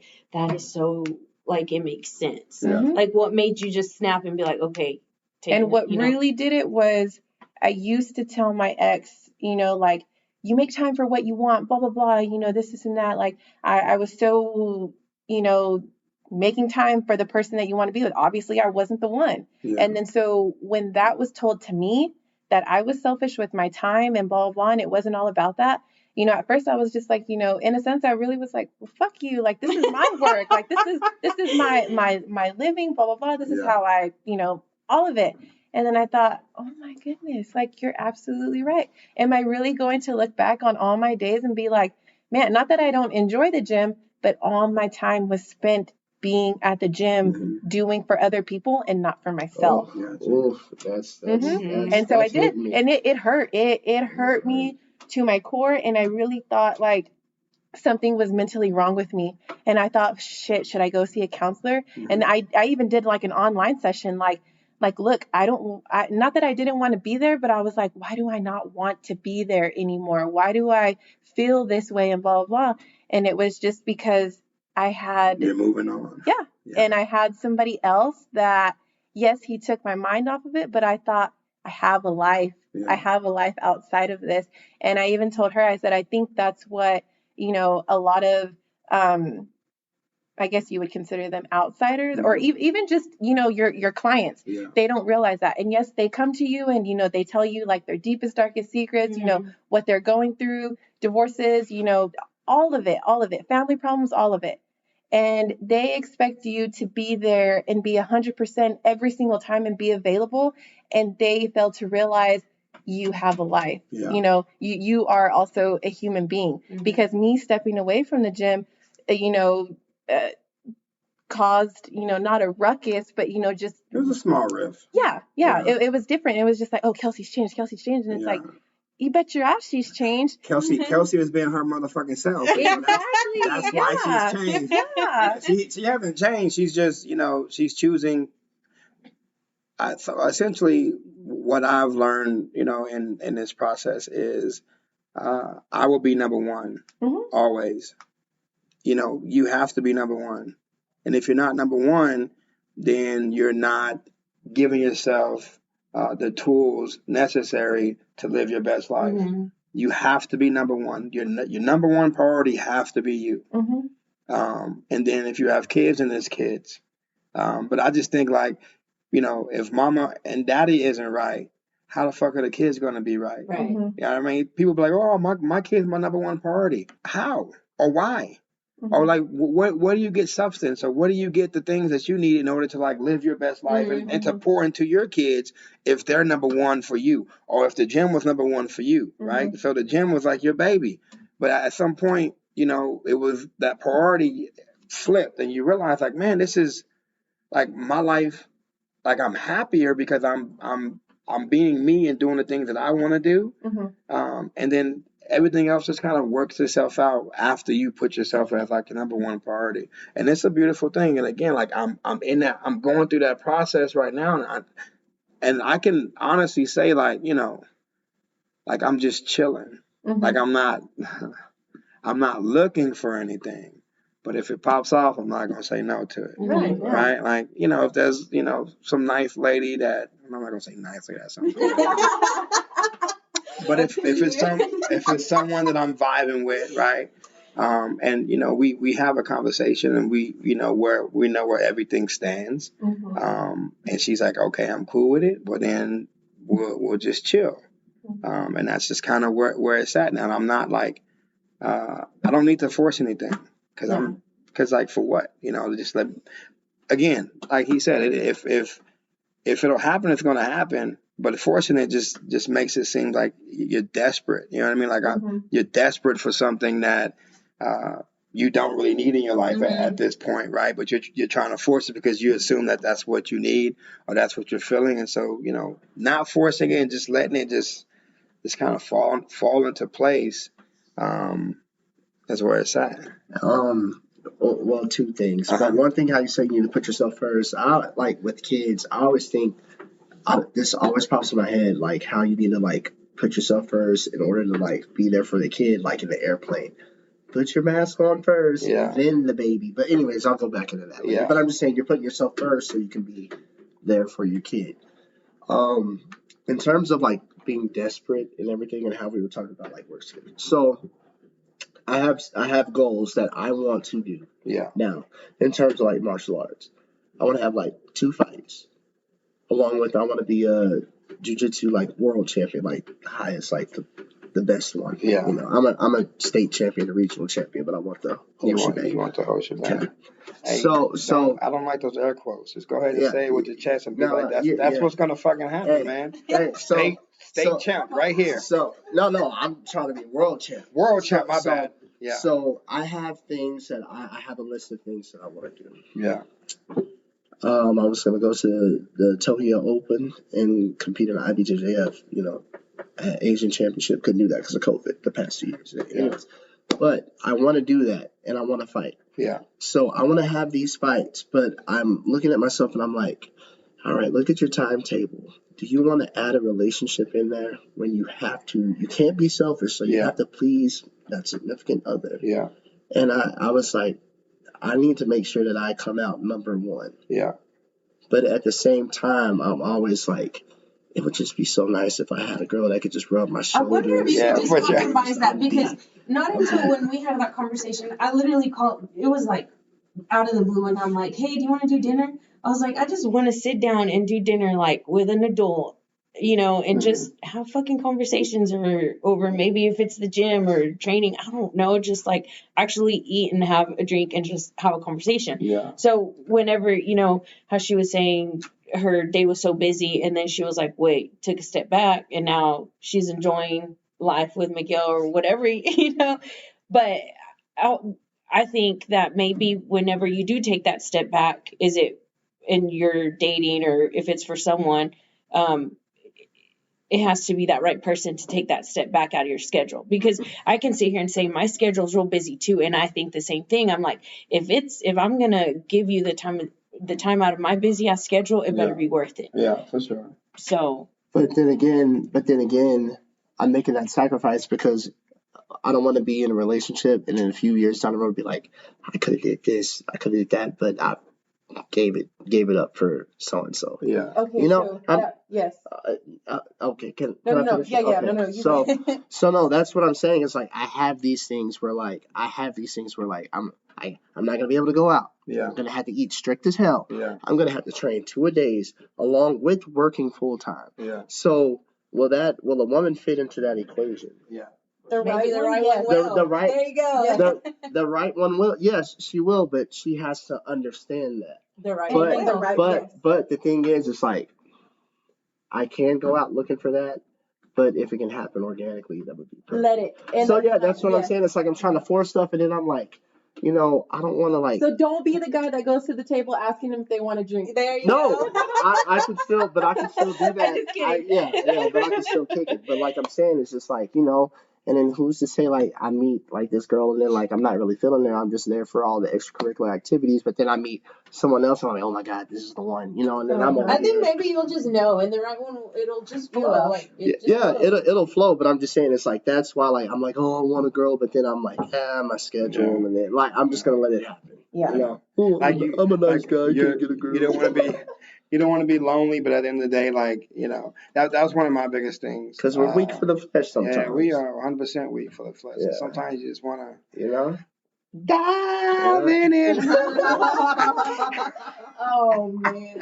and yeah, sometimes you just want to dive in it, but then you know, what comes with that? A lot of feelings, a lot of emotions, and you know, then you have to like navigate through that. Like, hey, like, you know, like in the very beginning, like I wasn't real with myself, and there was like someone I was like talking to, and I wasn't really real with her. And so we were hanging out a few times, and in my spirit, I was just like, man, I can't lead her on, right?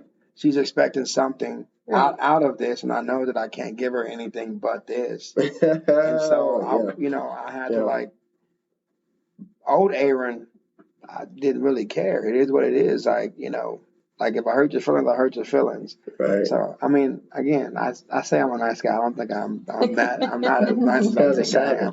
I'm an asshole. I know I am. But old Aaron would have been like, it is what it is. But, me now, like you, I saw my mom going through a whole lot, and I never wanted to like hurt someone. Yeah. And I think that was one of the things that I took, that I was mad at myself the most, is that I hurt someone that I truly love, and I said that I love, because I didn't know how to deal with, my own issues. And I wasn't even ready to be in that relationship or to be married to begin with.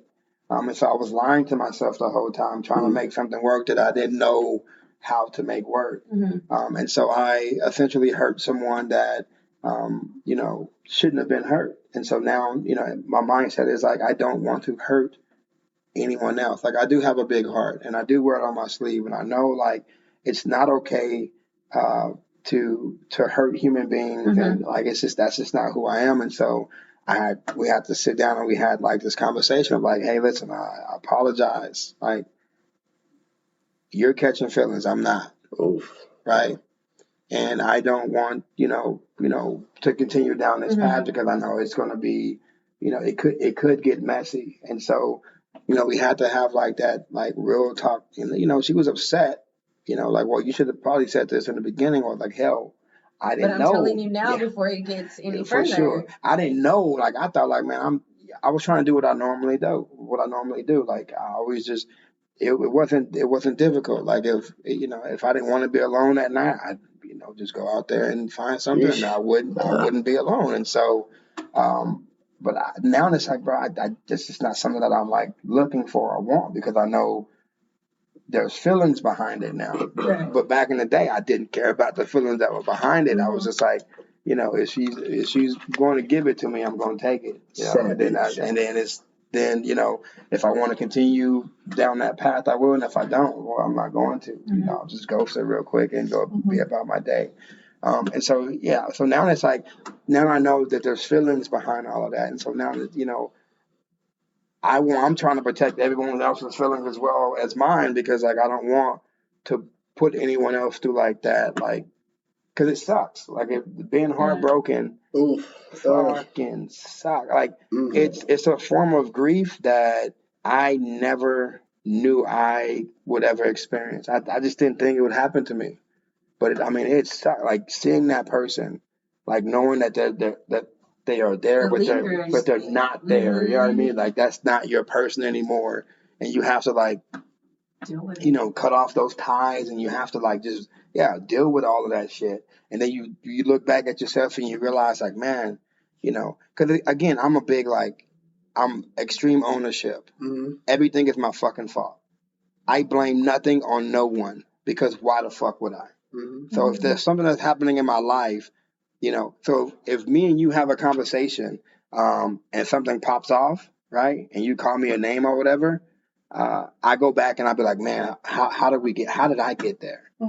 Oh, this is what I said. And that, because I said this, she said this, I said this, and it created that. So I can always go back and pinpoint where I could have done something different to not put myself in that situation, good or bad, right? And so it's just like, man, it just sucked, because like, you never want to be that. You don't want to be the bad guy.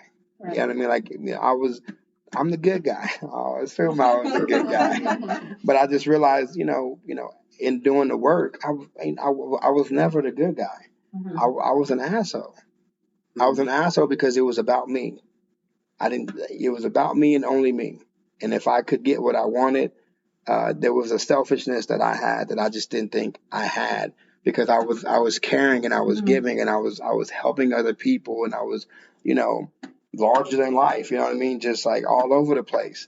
But internally, there was a lot of selfishness that I was dealing with, that she had to experience, like, from, us being together.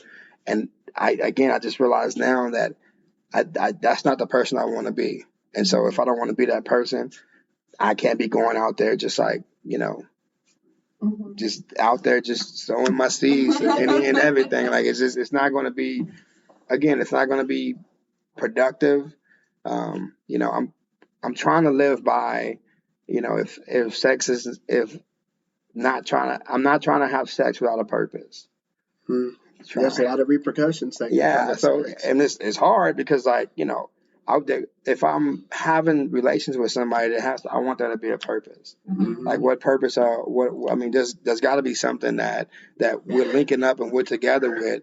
But again, like as You don't want to have to calm down. as a man, like, who has never like controlled any of his urges ever, if I felt some type of way, I would just fucking do it. Now it's like you know, controlling those urges and being like, hey, like, relax and calm down. There's some times where it's just like, the stars align and I just like, you want to run, no, I don't want to, but yeah, it's just like, there's just certain things now that, that I see because it's like, it's my fault. Like everything is my fault. Like I have to live by that because I don't waste my energy on anything else. My energy is trying to fix me. And I think that's the whole point. Like if I can fix me to make me better, then like the world gets better. The people that's in my life gets better. Like no one gets like the crappy Aaron. They get like the best version of Aaron. And that's what I'm trying to become, like the best version of myself before I give myself, to anyone again. But hard brain, like I want to give myself to somebody like, I want to have that like connection and things of that nature. But at the end of the day, it's like, is it worth it? Because if I'm not fully healed, then again, I'm going to be bleeding on that person. I'm looking for something that if there's holes in me, I'm looking for you to fill those holes. And I should fill those holes first and then come to you whole. And they're still never going to be filled. Never going to be filled. I'm always going to feel some type of way. Like a constant search. Yeah. You keep searching in this individual and this individual without realizing that you're sucking the life out of them. Yeah, you're a leech. You're a fucking leech. You're taking from them and you're blaming them for why you feel the way you feel. Yeah. And then at the end of the day, they're like, dude, I'm here for you, but you can't fucking see it because you're draining them and taking everything that they have, and now you're like, how can you not give me anything? It's like, well, I already have. I already took everything. There's nothing else I can fucking take. There's nothing else that they can give me. You know what I mean? That's just that's a shitty way of like, treating people, especially the people that you say you love. And I think a lot of, what makes dating hard is a lot of people assume that they are in love. And I don't think most people know what love really is. I don't think most people have been in love before. Because a lot of the relationships I had was transactional. It was tit for tat. Well, that's why you stay stuck for year after year. 100%. If I go fix this roof, when I come back down off this roof, you got to give me something, right? And there's only one thing that I want. You know what I mean? Like people run off. They don't want to talk about sex, but I'm like, bro, like that's sex and money make the world go around, right? And so like. That's a motivating factor for me. If I can get some of that booty, what I gotta do? Well, I gotta go fix the leak. Say it. And it was more of just like it was transactional, right? And if I did something and she didn't do something back for me, then it became like an issue. Versus just truly just like doing it because one, I need to do it in the first place. It's our fucking house, right? Yeah. And I shouldn't be like looking for nothing in return. And two, doing it because I just love that person and I'm sacrificing that time or my emotions or whatever it is that I'm doing at that time to do something, for her and not expecting anything back in return. Yeah. And I think a lot of relationships, it's like a tit for tat. Like I do this, you do that type deal. And it's like, no, because like, is that really love? I don't think it is. Because it's sacrificial. Like I'm doing it because like I want to do it for you, right? And then you see me doing something, then you want to do it back to me. It's like a reciprocal type thing, and it's not like transactional. It's just like I see you, you see me, and then it's just like that locomotive. We're moving. Transactional is like, well, I see you and you're not doing this, so I'm not doing this. And so then it's stuck. You're stuck. And then like if I do something, then you do it. And if you do something, I do it. And it's just like there should be like love is a flow. Like if love isn't flowing, then there's there's some issues that you got to figure out. And I think it's a lot of it is just like transactional. And a lot of it is just lust too. Like I know for a fact. You said something earlier, Uh-huh. and I can like sex with a purpose. Yeah. Like I'm primal nature, blah blah blah. Yeah. Biology, like the male. You see something we're like, programmed "Ooh." to, but it's sex with the. There's a lot of repercussions that can come with sex. You Yeah. can get the alphabet. Yeah. You can have a kid. Yeah. You know what I'm saying? And you're stuck with somebody for 18. for 18 that. years. So that's like that's another thing with relationships. Like I just don't waste my time because like I don't want to be with you and we're doing something and then you're doing something with another dude. Yeah. You know, it's like come on, chill. Yeah. You know what I mean? And then like also like sex with a purpose. If I'm with someone, shit, from what I was one of the last of my friends to lose it, and I was 17. Yeah. Like everybody's doing it young, But from 17 until now, if I had a kid, I would be like, fuck. Yeah. I'd be like, fuck. Well, because there's a new responsibility For that sure. I'm gonna man up and take care of. Yeah. But fuck, Yeah. I have a baby mother. I don't have a wife who I'm in love with, who I have a child with. Yeah. That's why like I'm not super rushing things, but like I don't want to have a child with someone who I'm not in. And love's not easy. Yeah, for sure. You can fall out of love just like you can 100%. fall in love. Yeah. But I don't want to have a child with a jump off Yeah. or just some, hey, what's up, booty call. Yeah. You know what I mean? Yeah. So like that's sex with a purpose. Yeah. Yeah, definitely. So I never understood, like whenever people would be like, Oh, it's just casual sex. And I'd be like, what does that even mean? Like, because I'm so in my head that Yeah. that's something special. Yeah. And it's just like, no, like you don't do that. And when like, women, obviously, because that's where the conversations flow better with, when they talk about, like, oh, well, yeah, I've slept with this one. And then, like a couple of weeks later, it's a different guy and then it's a different guy. And I'm All like, the fuck boys. I'm like, oh my God. Like it gives me like anxiety because I know how I am. And so, even, I mean, hell, even being with Miguel, like putting that out there, I knew, we didn't do anything for X amount of time, but I knew when I wanted to have that with him. Yeah. Like I knew as a woman, as a female, all of it. Like I was just like, all right, this is my man. And we've already, I didn't have a time frame or nothing like Yeah. that, but it was just like, I went for it. But I mean, did you knew like beforehand? You just kind of like made him wait until you were ready to do it. No. You didn't know beforehand. No, honestly, no, because He could put babies in me. You didn't ever. You think about that? Like, You didn't ever have that like he can get it like after like a certain date. Like, wow. I remember the date because it was a baby shower that I had went to. Yeah. And then he had just gotten into town and, he was like, yeah, like come over, whatever. And for some reason, I was going to say the what is it? Your endorphins or whatever. Like baby shower got you. They was just like going. And I was like, those pheromones. and and so like, I left there or whatever. And I just thought, all right, like I want to really pursue this with this man. Amazing. It is time. Mm-hmm. Yeah. But again, this is my. So this is also one of my things. As a man, I don't get to choose if I want to. I can make myself available, Mm-hmm. right? Mm-hmm. But if a woman wants to, she will, Yeah. right? Mm-hmm. But there's nothing I can say or do to make her until Mhm. she's like, okay, now it's like that time, right? And I think a lot of guys feel like, oh, I can say this or do this or come off as this way and make her feel some type of way to make her want to. But at the end of the day, like you have that, you have 100% control over that because it's yours. You know what I mean? Mm-hmm. And so at the end of the day, like, guys shouldn't, they shouldn't like have like that expectation of if they come over or, if, with Netflix and chilling and things of that nature.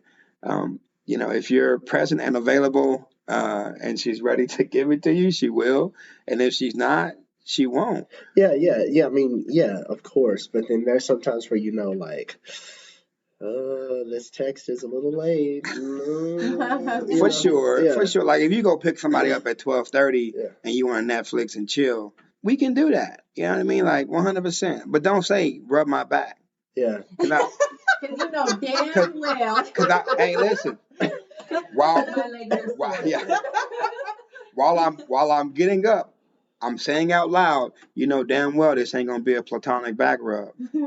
And she's I'm like, well, you laughing, but you know for a fact if I'm okay, we rubbing backs. You understand this? You know what I mean?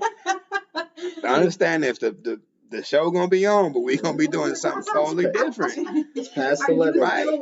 Yeah, are you still watching? Somebody. But yeah, 100%. Like, but one thing that I think that guys have it twisted is when they have sex with a woman, they think it's theirs, which is the stupidest thing you can ever think as a man, because it's never yours. It's mine. It's theirs. Yeah. And at any given point, if they want to give it to somebody else, they fucking That sounds crazy. will. They can. And like that women can control the there world. is no if. There is no if, ands, or but. But I grew up like, oh, whose is this? You know what I mean? Whose is this? Call me daddy type deal. You know what I mean? But it was never mine. I was never daddy. And homeboy who had it before me, yeah, homeboy who had it before me, she said the same exact thing to him. You know what I mean? And the dude after she gonna say the same exact thing to him. And so I realized, like, bro, I'm never gonna I shouldn't walk like.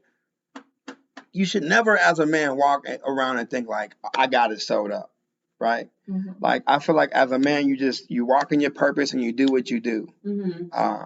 And again, if you have that female, and they're few and far between, if you have that female that recognize and sees the greatness that is in you, they'll fuck with you. Mm-hmm. And if you have like a chicken head who is just trying to get, from one place to the next, and if she's not feeling it, then she'll go somewhere else. Mm-hmm.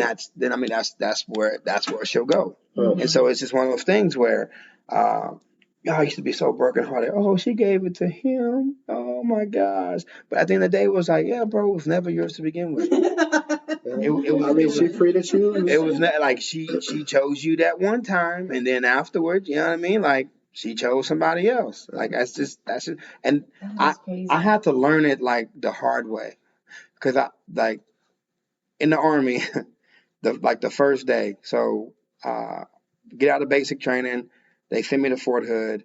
Fort Hood. Oh my God. So I'm at Fort Hood, very first night, right? And so we're like, they're telling us about like Fort Hood and the Army and all this stuff. And so we're hanging out, and it's two girls and the two guys, and this guy was talking to this one girl, but her friend was like prettier, right? And so he started talking to the friend, and I was like, well, hell, it's me and you just sitting here, so I'm not just gonna be looking at you all crazy. So we started talking or whatever.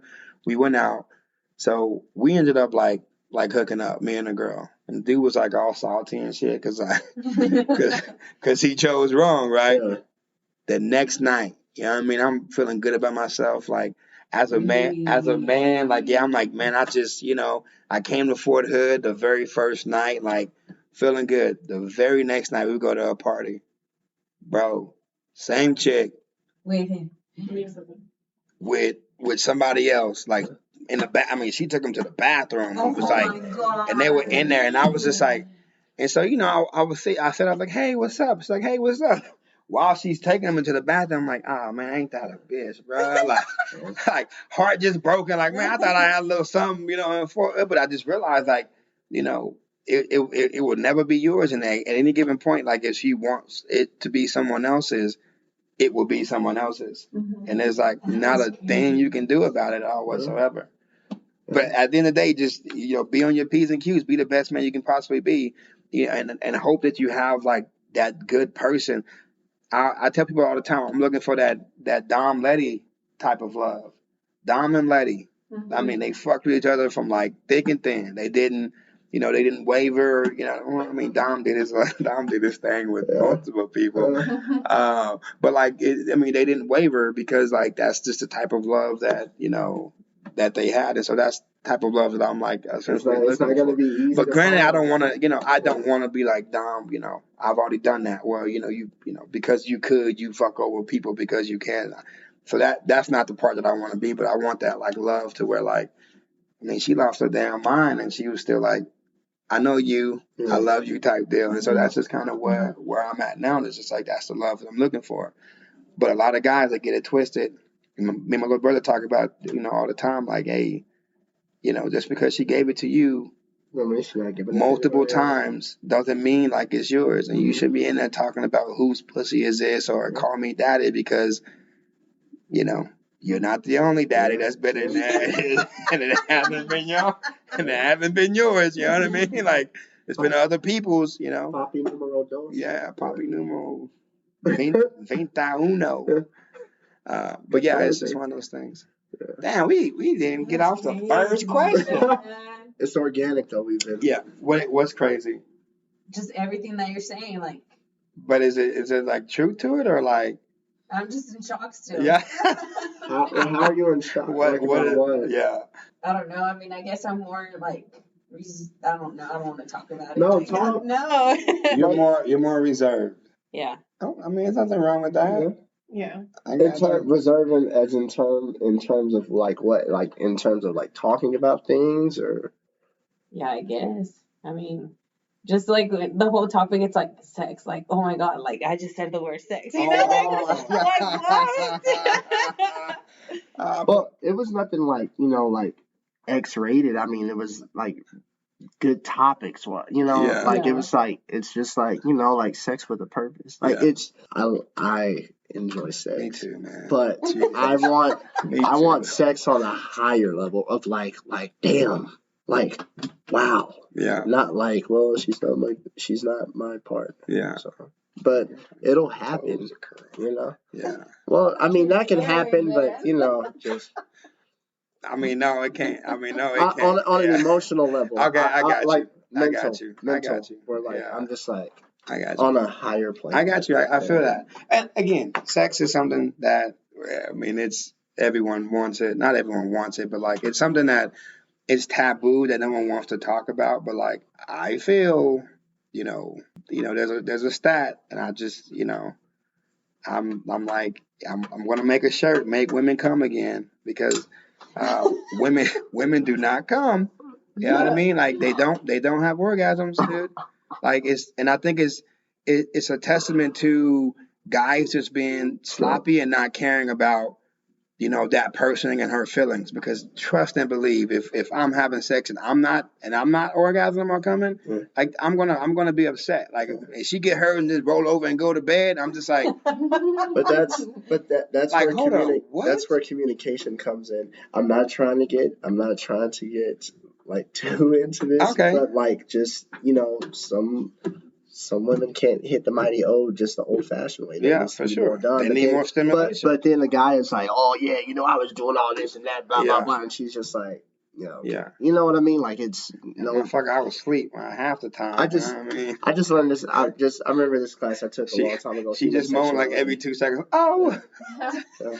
Oh, he ain't doing nothing. No, but like I said, it's like it's both physical and mental. For sure. And like you have to communicate. Like to me, like you need to communicate during sex. Because listen, at the end of the day, like men, I read 50 pounds. Yeah. No, well, it's like men aren't designed to. Males like in the wild. Yeah. You're not designed to like. Be caressed and love. Well, because at the end of the day, it's biology. You're trying to pass your seed on and pass your DNA, but like you're your weakest and most vulnerable when you're doing that. Like with the male lions and all that. There's like this whole thing on Discovery. Yeah, for sure. I don't know why I remember that, but I do, and I was like, that makes a lot of sense. I got you. But in terms of like pleasing a woman, there needs to be communication because it's not just gonna be. I just don't understand it if there's no emotional connection to it. like how you just like it's just that like oh it's just sex like how That's what I'm saying, the casual sex, and I'm like, yeah like Oh, how no, Kelsey it's- said we're- like we're I just don't sex, understand that. Well, we are programmed. Men are programmed different than women. for sure. I'm not. I know that's just a general statement, but like I love. I love. I'm not gonna say I love sex, but like I want to share. I want to share that with one woman, Yeah, and I really want that to be possible. yeah. And like it could be, but like how come it hasn't happened? Yeah. You know what I Because mean? I mean, it's not you're not ready for it. But I also think on your part, a lot of guys, it's like I was raised that way. So being raised that way, locker room talk, the army, the oil field, and the sad part, a lot of times was like we would all be talking and we would see a girl, and they would all like be like, oh man, I'm gonna go get a number, blah blah blah, and it became like a game of like I'm gonna fuck up before y'all do. See how bad that sounds? It's horrible. No, it's horrible. And so then now, you I've done it. I've not okay.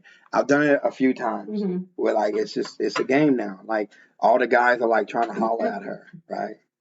And it's like it's like an alpha male type deal. If I get her first, then I'm expressing or exerting my dominance over you as the other guys.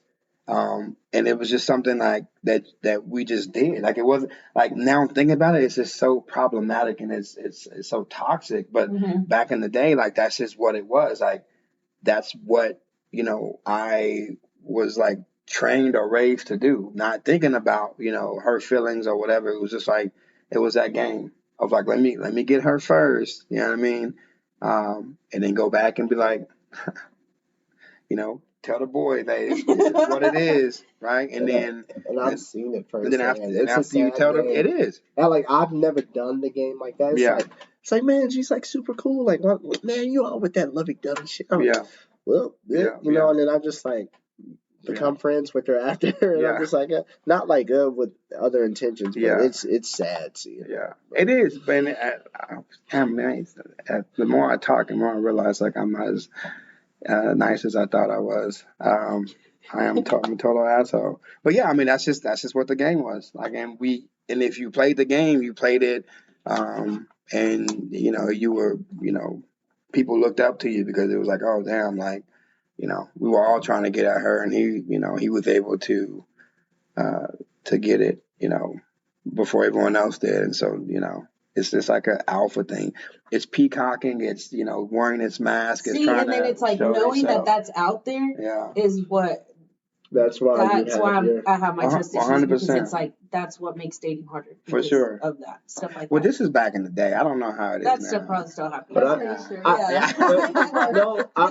I think it does, but like as a man, it's like listen, like as a man, it's like listen, baby, this is what I'm looking for. Yeah. Well, I don't believe your trust. All right, well, fine, and I'll prove it when you see me like doing what I'm doing for another. I'm not saying you, but I'm just saying it's like, all right, cool. Well, I'm not gonna play this game because I know what I want. Like I'm a man. I'm not a little boy anymore. Yeah. So like I know what I want. I think long story short, it should be like be sure of yourself, know what you want, know your purpose, have a purpose. I feel like everybody that like if you have your purpose, that itself makes you happy because you feel like you're walking in something, and then everything else will just flow together. You don't have Whether to, it's the right have to person. give yourself to somebody, in hopes of like them giving you something because you have your purpose and and you're walking and you're doing the thing that you're supposed to be doing versus like just giving yourself hoping that person gives you what initially is inside of you that you can bring out. And no one else can bring out but you, but you're giving yourself to this person, hoping that, man, they can give me that extra boost or that motivation, like to be like, why can't badass. you just do that on your own? Like, why can't you just find that within you on your own, and then the right one will just flow with it? Yeah, but no, that's not taught though. It's not something like, society says like that's what you should do. I'm putting it out there right now. Yeah. Everybody listen. That's how it should be. For sure. But That's the way it should be like that. But like people like, no, you need to do this and however many girls you can get and blah blah blah. It's like, come on, But then you just fall into the whole game scenario, Yeah. and then that's. I mean, you're preaching to the choir on that. I know how it should be done, but seeing how it's being done, like that fucks it up for like people who want the good guys. people, not even the good guys, just the people who want to like jump off the diving board into like 20 feet, as opposed to the guys who are just jumping in on the shallow end, in the waters up to their hips. You know what I mean? Like, I mean, yeah. Up until a year ago, like that was my mindset, like to have sex with as many girls as possible. Like there was a Lil Wayne song, you know, you want to have sex with every girl in the world. Like that was like goals. Like that would be like so like freaking cool. You know what I mean? Yeah. So it was just like it was like something that you just, you know, again, it was like it was taught, and you know, you were just like, man, that's a goal to strive. You're trying to knock them off as fast as possible.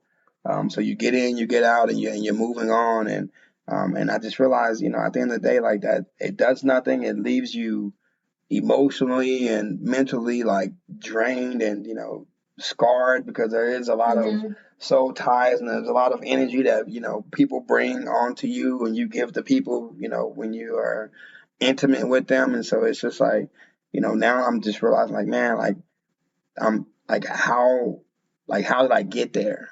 Like, you know, why didn't I like see like, you know, the error in my ways? But it was like I didn't see it because there was no one around me that was like thinking outside the box. You know, there's that saying like if you show me your 5 closest friends, I'll show you the 6th one. And so, you know, all my friends were like that. And so if all my friends are like that, I'm always going to be that way too. And so now I had to pull myself out. I don't have like those like friends now, because I understand like I don't want to be that guy or that person anymore. So, you know, I remove myself, and I'm hoping now that, you know, after removing myself, I'll start to build like the friends that I want in my life that's going to help me move forward versus, you know, keep me like in that negative mindset. Because I need someone like to hold me accountable and say, get your shit together and stop doing that, versus, hey, bro, just don't get caught. Or I got your back. You know what I mean? Like, oh no, he over here, I'll go get him type deal. Yeah. That's not what I'm looking for now. I'm looking for someone who, you know, when I have like that mindset, essentially tells me stop being a little bitch. I'm a little brother. If I'm going through something and I'm like, hey man, you know, he'll hear me, and then he'll just be being a bitch about it. And I'm like, damn it. And then you know, it sucks, but then you have to realize like, okay, I am, and then, you know, have that moment to like figure it out for yourself and then move forward. So for sure. I have a question for you. Like, so, like, and this isn't even, I'm not even running game. This is like a genuine, like, this is just like trying to assess you. So, like, would you be open to meeting somebody that has like the same passions and hobbies as you? Like CrossFit? Oh, yeah, definitely. Like, has anybody ever approached you in that way? Like, at a tournament or at a competition or a CrossFit competition? See, that's crazy though, because like, let's say even like a tournament, I'm probably so zoned into what I'm doing and focused that I don't even like pay attention to that. After, or you're just going to support. I'm talking like that. When you're going like more than just like a. I don't think I've ever gone to support. I've just gone to compete. I don't support. And it's the same thing. Like even if I'm at the gym, it's like I want to do this. Like fuck the other day, like my pull-ups or whatever it is. It's like that's what I'm focused on. Like this is what I came for. I came to work out. I came to do this. Or if I go to crunch and sit in the sauna, like no, I just came to use a treadmill. I don't have to be looking around. What about after your event? After the event, y'all don't socialize after the event. No. You just go. It's just like, hey, no. Honestly, I don't even know because, and I've had this from friends. Like, well, where are you supposed to meet someone? I'm like, fuck, I don't know. Like, I want it to flow, but I just don't. Like, I'm not gonna go out there and look for it, and I don't want to be bothered because, like, let's, you know, I don't know. It's gonna be like it'll happen eventually. There's no way. Like, I'm gonna be stuck at home. Hopefully, I'm not that 60-year-old lady that's stuck at home. Like, fuck, I don't have anybody. You know, like I think eventually it'll come, but I don't want to be out there looking for it because I'm I'm just not ready. Like that's what I said. Like maybe I have these trust issues. 100% not ready. I mean, just because you're not making yourself available, and that's totally fine. Like if you make yourself available they will run. And you know what? And who's to say, like, it isn't, I don't have to have the same hobbies or the same interests sure. because my husband didn't work out, you know, and I've always liked working out. He didn't work out. He didn't do, you know, we did have some things in common, but we also had a lot of things that we weren't in common in. Yeah. And, you know, I was still in love. So it worked. It was fine. But I don't know. I mean, I don't have a list of what I'm looking for or. It's because you're not ready. And I'm not Yeah. saying that in a bad way, but it's just like it'll happen when it'll happen. Well, like when you say list, like, you know, are you saying like, you know, because a lot of women have like lists? Yeah, or so I was something? watching this podcast and it was so funny because I texted her too. I was watching this podcast and God, this guy's a savage. He's just like telling the girl how it is. Like, girl, you're humble yourself like real Yeah. quick. But he's like, Is it Kevin Samuel? yes. Hey, Kevin. So then the way he's telling this girl, right? Like, so this lady, she's like, well, I left my marriage because he had an affair. No. So she was in this marriage and the guy's having an affair, but she's like the stay-at-home mom, right? Yeah. So then finally, she doesn't leave the marriage. He leaves her for one of the girls that he's having an affair with. Mm-hmm. So he was like, so you didn't leave the marriage, but at the time, or she started working and she blamed it on us that she started working, so she wanted to like do stuff for herself. And he was like, so then you left the marriage by doing that. And she was like, well, I just want something for myself. I want a job. I want, you know, something that makes her whole. And he was like, well, then you don't want a husband, you want a cat. And then so then when he says that, I turn around and look at my dog and I'm like, oh my God, like, was that a shot for me? You know, like I turn around and my dog's just sitting there and I'm like, oh man, but it's, yeah, right. You give me some love. But shoot, what was that whole story? Oh, that's what he said. He was like, so you're telling me, you know, you have this, and this wrong with you, but you have a list as far as you want a guy that, you know, you're tall man, handsome man with the jawline with this, that's on top of that, you want him to be a millionaire. And on top of that, you want him to love your kids and your dog and this, but then look at yourself. Like, what do you have to offer and kind of thing. He like, said you're going to die alone. Is that the yeah, that's the one I posted. He said, you're going to die alone. then die alone. God, Yes. God. He was like, when he says that, and then she was like, well, then I'm perfectly fine, you know, living like this. I just want to do stuff for myself. And he was like, well, then die alone. Yeah. Like, if that's what you want. Like, in a sense, it's like, okay, you want to do this for yourself. Okay, go ahead and do that for yourself. Yeah. But maybe you're sacrificing your marriage, or maybe you're sacrificing this and that. Meeting someone. Mm-hmm. Yeah. Do you feel that like since you've already been married and you have 2 kids, Mm-hmm. do you feel like, you know, your purpose is just to be a good mother and then a good business owner in that way? And then who knows, like later on, you know? I think so, because I've had this talk with myself and I've called my brother and I'm like, you know, just upset. I'm like, man, sometimes I do feel lonely. I do want that other person. But then I'm like, what about if this is God's way of giving me a second chance? Like after my husband passed, and that it was a second chance for me, like hey, this is your purpose. This is a second chance for your boys. You have to be a mom. And then for a while too, I was like, I'm not going to date because what about if that shit fucks with my kid's head because their dad's no longer here or whatever. Now they're sitting like, hey, are you going to go anywhere, mom? Like, you know, trying to kick me out of the house. Or, you got to go. Yeah. But I think that I have to sit back and say, what's my purpose, you know, with the all women's gym, with me trying to inspire other women to do that or live that life or anything that I can do to help anyone. Yeah. That's good for me. And I'm like, you know, at least I have this purpose. Maybe that's. You're not a cat, as long as you're not a cat lady, pretty much, because you have purpose. You have your kids, you have your business, you're living. You're not just going home and just, you have something to do. Yeah. I mean, I think I told Kelsey this. You know, knowing more about you, I can also tell you this. Like I've told you, like there were certain people that was like, you know, people say, oh, I'm winning, but I was like, no, you're stupid because you let that go. Mm-hmm. Right. That, as in Kelsey. Yeah, you let that go. And that's something that is hard to find. Like you have, like I said, some women have like that it factor of like something that you can build with. And like you don't fuck that off. You know what I mean? Because there's going to be somebody who who sees it and is like, yeah, I'm not I'm fucking not this letting this up. go. Yeah. Uh-huh. And I think, Miguel is kind of in like that boat of like, people, they see it, and so they're not feeling like let that go because they know like, again, like most, like there's a lot of same as dudes. All men aren't husband material. All women aren't wife material. And so there's a certain, there's certain things that, women have that men search for, want, and need.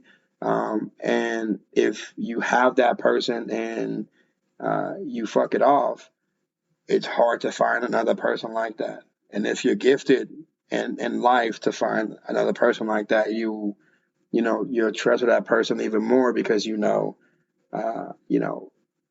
if you go out there and you see what's out there and you realize like, oh, okay, it's not even like some of these chicks aren't even worth the time. And so just from my experience with you, and then just my experience with you, there are y'all have like that it factor, right? Of when you think about as we talk about like dating and stuff, like wife material, what are some things you look for in a relationship? As women, y'all look for like that security and that comfort, right? And as for men, we're looking for we're looking for security and comfort too. And a lot of women can't provide like that security and comfort to where you can be yourself and not feel like you have to be someone else, like you have to posture, like you have to peacock, like you have to like, be this like, fantasy guy, right? I keep coming back to Miguel. Miguel's not a fantasy guy, right? But he's a guy that, you find, security and comfort in him, and he also finds it in you.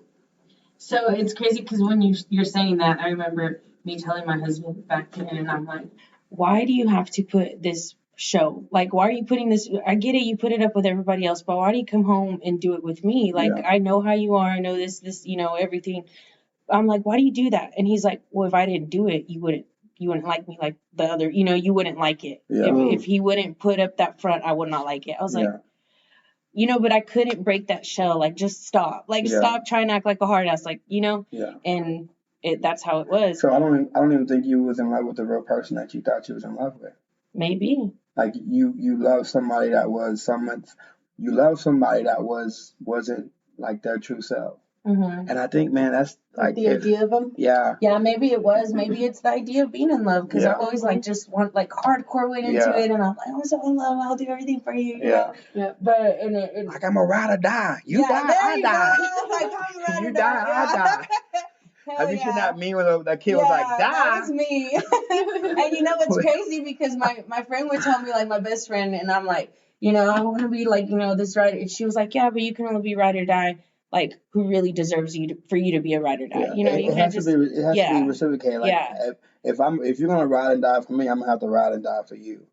And if I'm not willing to ride and die for you, then there's a disconnect. Like, I don't really love you. Like, but it's crazy because it's like I was ride or die regardless whether you were. I was there. Whether you wanted to do the same shit for me, I was still there. And again, that's a quality that men look for. Like, regardless of whatever it is that I'm doing, you're still ride or die, right? Versus some of these chicks, like, if I'm figuring it out and they don't like what I'm becoming, they're like, oh, I'm not gonna fuck with this dude, I'm out. But if you're ride or die, then it's like, you know what, we gonna ride this shit out. We're gonna see where we're gonna go and how it's gonna be type deal. And I think that's these are qualities that that guys look for, but again, it's just not out there. There's not a lot of women out there with like that mindset, and so it's just one of those things where, fellas, if you got them, don't be stupid. Yeah. You know what I mean? You can't be stupid because like if you have those type of people in your life, those are the type of people that you want in your life. You can be your true self and they love you for it because you're not peacocking, you're not hiding, you're not trying to pretend to be someone that you're not.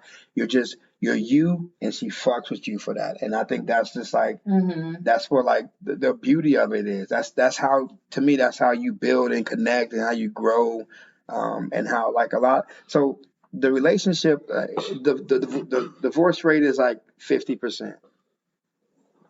50% of the marriages aren't good marriages. I would say 25%. So there's really 25% of like marriages that are like legit marriages that people like really are like happy in there, enjoying themselves. So again, there's not a lot out there, right? If for us to look at and see, but like again, if you find something like that is like just that's deep, that's cool, that's connected, and it's just a vibe, right? I can't tell you like you give off like wifey vibes, but people just give off like, oh, okay, like I know that if I go through some shit, you know what I mean, she gonna be there like she's swinging and we both swinging, and if we both get fucked up, we both get fucked up, but we get fucked up together. Right, and we're both going to jail together. We're both going to jail together. Like we're figuring. I mean, we're figuring shit out together. And it's not just a one person show. Right. Yeah. Trying to do things, and then the other person's like trying to catch up. And so, again, I want to, if you have it, I want to let you know that you do, because people just don't give people their flowers while they're alive. And so I'm a big believer in that. Like if I think you're amazing, if I think you're going to do amazing things, like if you are amazing, why not tell the person that you're amazing, right? So you are amazing, 100%. Kelsey, you're amazing. You're amazing too, boss man. You feel me? And so it's just one of those things where, like, again, fellas, don't be stupid. Miguel, don't be stupid. Yeah, he better not be. He got a good one, for sure. And it's just, again. And see, and it's like he knows that, and regardless of whatever insecurity you have or past stuff that you have, like he's willing to work with that with you, through that with you, and that's so even as far as my biggest thing was, when I made all those excuses about me being busy at the gym, he was still there and was just like, okay, well, just call me when you're free or text me when you're free. And the biggest thing is me still training at the gym with my ex. Like, yes, that's done and that's been done with, but I've even asked him, or not asked him, I've even told him, if me being there, like, if it's too much, like, let me know and I will remove myself from it. Like, I'm willing to let go of those 10, 11 years that I've been with CrossFit, with the gym, for my relationship, because that's what I want to work. And his response every single time has always been, that's how I met you, and you're not going to change that. I'm not going to make you step away from something that I know that you don't want to. I see. I fuck with Miguel. And I'm like, that's real talk. Because it's also like he's secure in his manhood. He is. And I remember, that's sexy as fuck. You know what I mean? You're telling me. The first time that my younger sister. Yeah. I know, motherfucker. Right. I know. But the first time that my younger sister, or the youngest one, met him, she had even, because she's the little firecracker of all of us.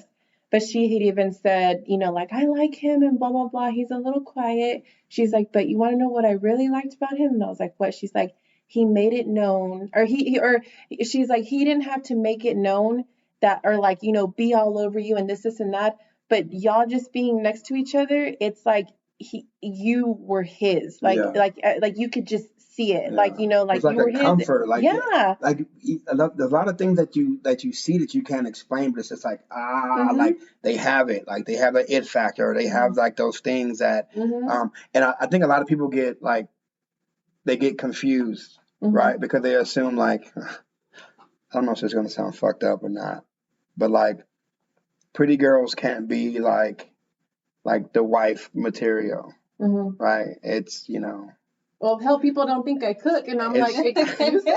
Like, it's like the Duffs, you know what I mean? Like those are the girls because they wouldn't like get someone else, and so they would really like hold on to that person. The big girls, you know what I mean? Like it's fucked up, but I'm just gonna put out there like it's true. they but and then like if you are if you have if you're pretty, then it's like then they're just out for like for this like the money, the gold diggers and things of that nature. And yes, there are some that are gold diggers, but there are also some that are truly like awesome people. Yeah.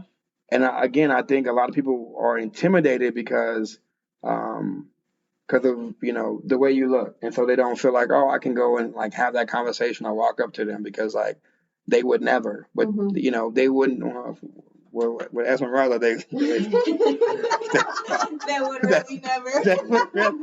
They were really never. They're like, hey, no, yeah. Turn away, walk away. You know what I mean? But like, it's just one of those things where like people just automatically put you in like that box of like, oh, this is what they are. We talked about that. And you would never know. Yeah, 100%. Yeah. And it wasn't like relationship. It wasn't about relationships. It was about the way how people perceived you. Yeah. So like your image, and we talked about like if you were to put her in, let's say, like this, sculpted bodybuilder, blah blah blah. Of course the bodybuilders don't have boobs. They really don't have a butt or anything like that.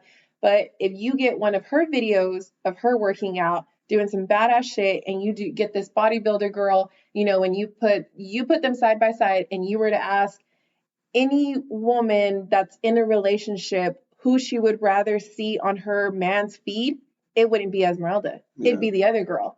But because of the way she looks and the way her body is, I mean, hell, I'd be looking too shit. Like she automatically gets the shit end of it. And it's like, oh, well, she's labeled as this and that and blah, blah, blah. And it's like, it's fucked up. Like, it's so fucked up that that's how she comes off to other people. And then that person's going to go tell that person, well, she only posts stuff like this. And she only posts it, with her camera pointing this way or that way, blah, blah. And it's like, but you don't even. Or she's stuck up. Yes. She doesn't say anything to people. But she's a talker. You know what I mean? Like if you get to know her, she will. You gotta peel the layer a little bit. Not talk your ear off, but I mean, she would talk. But there's like some people like that. Again, you have to do like the work in order to like. If you really want to get to know someone, you have to do like that work. You have to do the peeling and the layers. Me, fuck, you just ask me a question. I'll tell you exactly what you need to know. I'll be as real as possible. You know what I mean? Like it is what it is. And if you like it, then you fuck with me. And if you don't, then you don't fuck with me. And I'm okay with it. Like, not that it's gotten me in trouble, but it's always like, why are you always telling your business? And I'm like, I just, people ask and I just say, my thing, I think I had told you, last time, like with my kids at school, even just with training and, the girls at Dose, like what I've been through, good and bad, and being the open book that I am, I feel like it's helped each one that I've encountered, even like, total strangers. Yeah. And I'm just like, that's because of me being that way, you know? Is that more like sharing like a testimony, like maybe I have a story in common, 100%. And then you 100%, yes. Yeah. Mm-hmm. And we all have stories to tell that can impact people's lives. Mm-hmm. Yes, a lot. Yeah, a lot. Jesus, we're at 2 hours and 33 minutes. This Oh my is not gosh. going to ever stop. And we did not answer any one question. We started on one question. We didn't get to the other four. All the quotes. Did we cover them though, like within our conversation? No, we did not. We just started. We just talked about has dating become harder. Obviously, because we're still talking. And 2 hours later, I think I put on Facebook this is going to be like a multiple part series, and so I'll probably have other people on and just hopefully we can get to the other questions because I think it's beneficial because. There are single people out there that are trying to, figure it out. And again, my goal is to help build high value men. And so if One of us here is unlike the other. Yeah. Yeah. That's one that is taken. Yeah. So Like Miguel. yeah. But yeah, I just think, again, my goal is to help build high value men so that, we're not walking around being little bitches. We're not treating women a certain type of way. We're not taking advantage. We're not using them for our advantage. We're seeing them for who they really are as human beings, and respecting them for that, and then trying to build and grow with somebody, right? Because at the end of the day, you don't want to die alone. Yeah, as a woman or as a man, that's just not something that we want to do. And so, hopefully, and listening to everyone's stories and advice and opinions, that you can kind of form something, and it helps open your eyes to become better, because that's the goal. So, anything else that anyone else want to say? Don't you do it.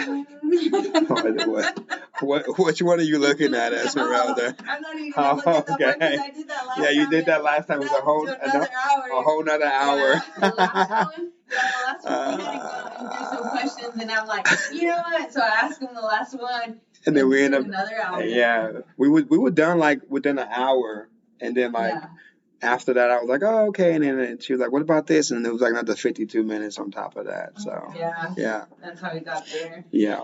But if no one has anything else, again, if you like what you hear on this podcast, share it, like it, subscribe to it. And if you don't, it's okay. It's okay. Yeah. I'll still get where I need to go, but don't come to me whenever I get big talking about, oh, I knew you was. Cause you didn't like none of my shit. I still want to keep my top rating, please. You're already up there. Yeah, you're already up there. Or just keep it on, like, I listen to podcasts two times or 1.5. Same with the books. Like the book that I'm reading now, I'll be done. I mean, I'll finish it like in 2 hours and 30 minutes. It's like a 3 hour, 30-minute book, but I'll finish it like an hour in advance. So yeah, I'll be doing stuff like that because I'm trying to learn as much as possible. So can we plug? Oh yeah, for sure. Yeah. My name is Tryon Stevenson. I train at Rough House MMA and Fitness, 518 North Grant Street, downtown, baby. We do it all there. It's all for the kids. It's all for the kids. If you're looking for self-defense with the babies, we got you. If you're looking to be a boxer, MMA fighter, or just a grappler, we got you too. I don't just do martial arts. I'm an artist. I'm a musician. Tryon Stevenson, Tryann Stevenson. Find me on Facebook. Hey, I feel you. Do you have anything? I mean, I better get something for CrossFit 432 105 South Grant. Do not let the word CrossFit intimidate you. I promise you, it's way more outside of it, as far as just being oh my gosh, a muscle head or a gym head. What did she call it? What's a WOD? What's the workout of the day? No, you didn't. Meathead. That's what she said. Yeah, it's more than just people being meatheads and slamming weights and stuff like that. Yeah. And we have these conversations at CrossFit 432. Yeah. So yep. All right. Shit, y'all are gonna make me say something and I didn't want to. I'm plug your gym. What's HMS? HMS Fitness. HMS are my husband's initials, so that's how I got to that name. But HMS Fitness, all women's gym, West Odessa. Really, there. If you don't want to go to a gym or not, I'm like, wait, dudes ain't gawking at you. Yeah, we do a lot of we do a little bit of everything. I feel like. Whether you're a beginner, all levels are welcome, and it's just women. Awesome. What's the exact address again? 5536 West Map. Oh, and don't you also do birthday parties and stuff like that? Shit, I do! All right, so Monday through Friday, we're at gym. Saturday and Sunday, I rent out the place for events, birthday parties, baby showers, anything that you may need. Message our page. We are on Facebook and on Instagram, HMS And you Fitness. have tables and chairs. And I do. I everything, have tables. Man, you promote me. You're good. You have a liquor license. Yeah. It's a BYOB. BYOB. Yeah. But There's you, internet. you do have tables and chairs. you have There's internet. Tables and chairs, fridge, microwave, anything that you need for, I mean, not anything, but the basic stuff that you need for your party. Because honestly, sometimes it's just a small get together. That space works perfectly fine. Awesome. So, I appreciate all y'all for jumping on. Thank you for listening. Be sure to subscribe to the podcast so you never miss an episode. And for daily motivational and up-to-date content, follow us on Facebook and Instagram at Excellence Above Talent. And remember, keep moving forward, never give up, and you are never alone in this battle. We'll see you next time.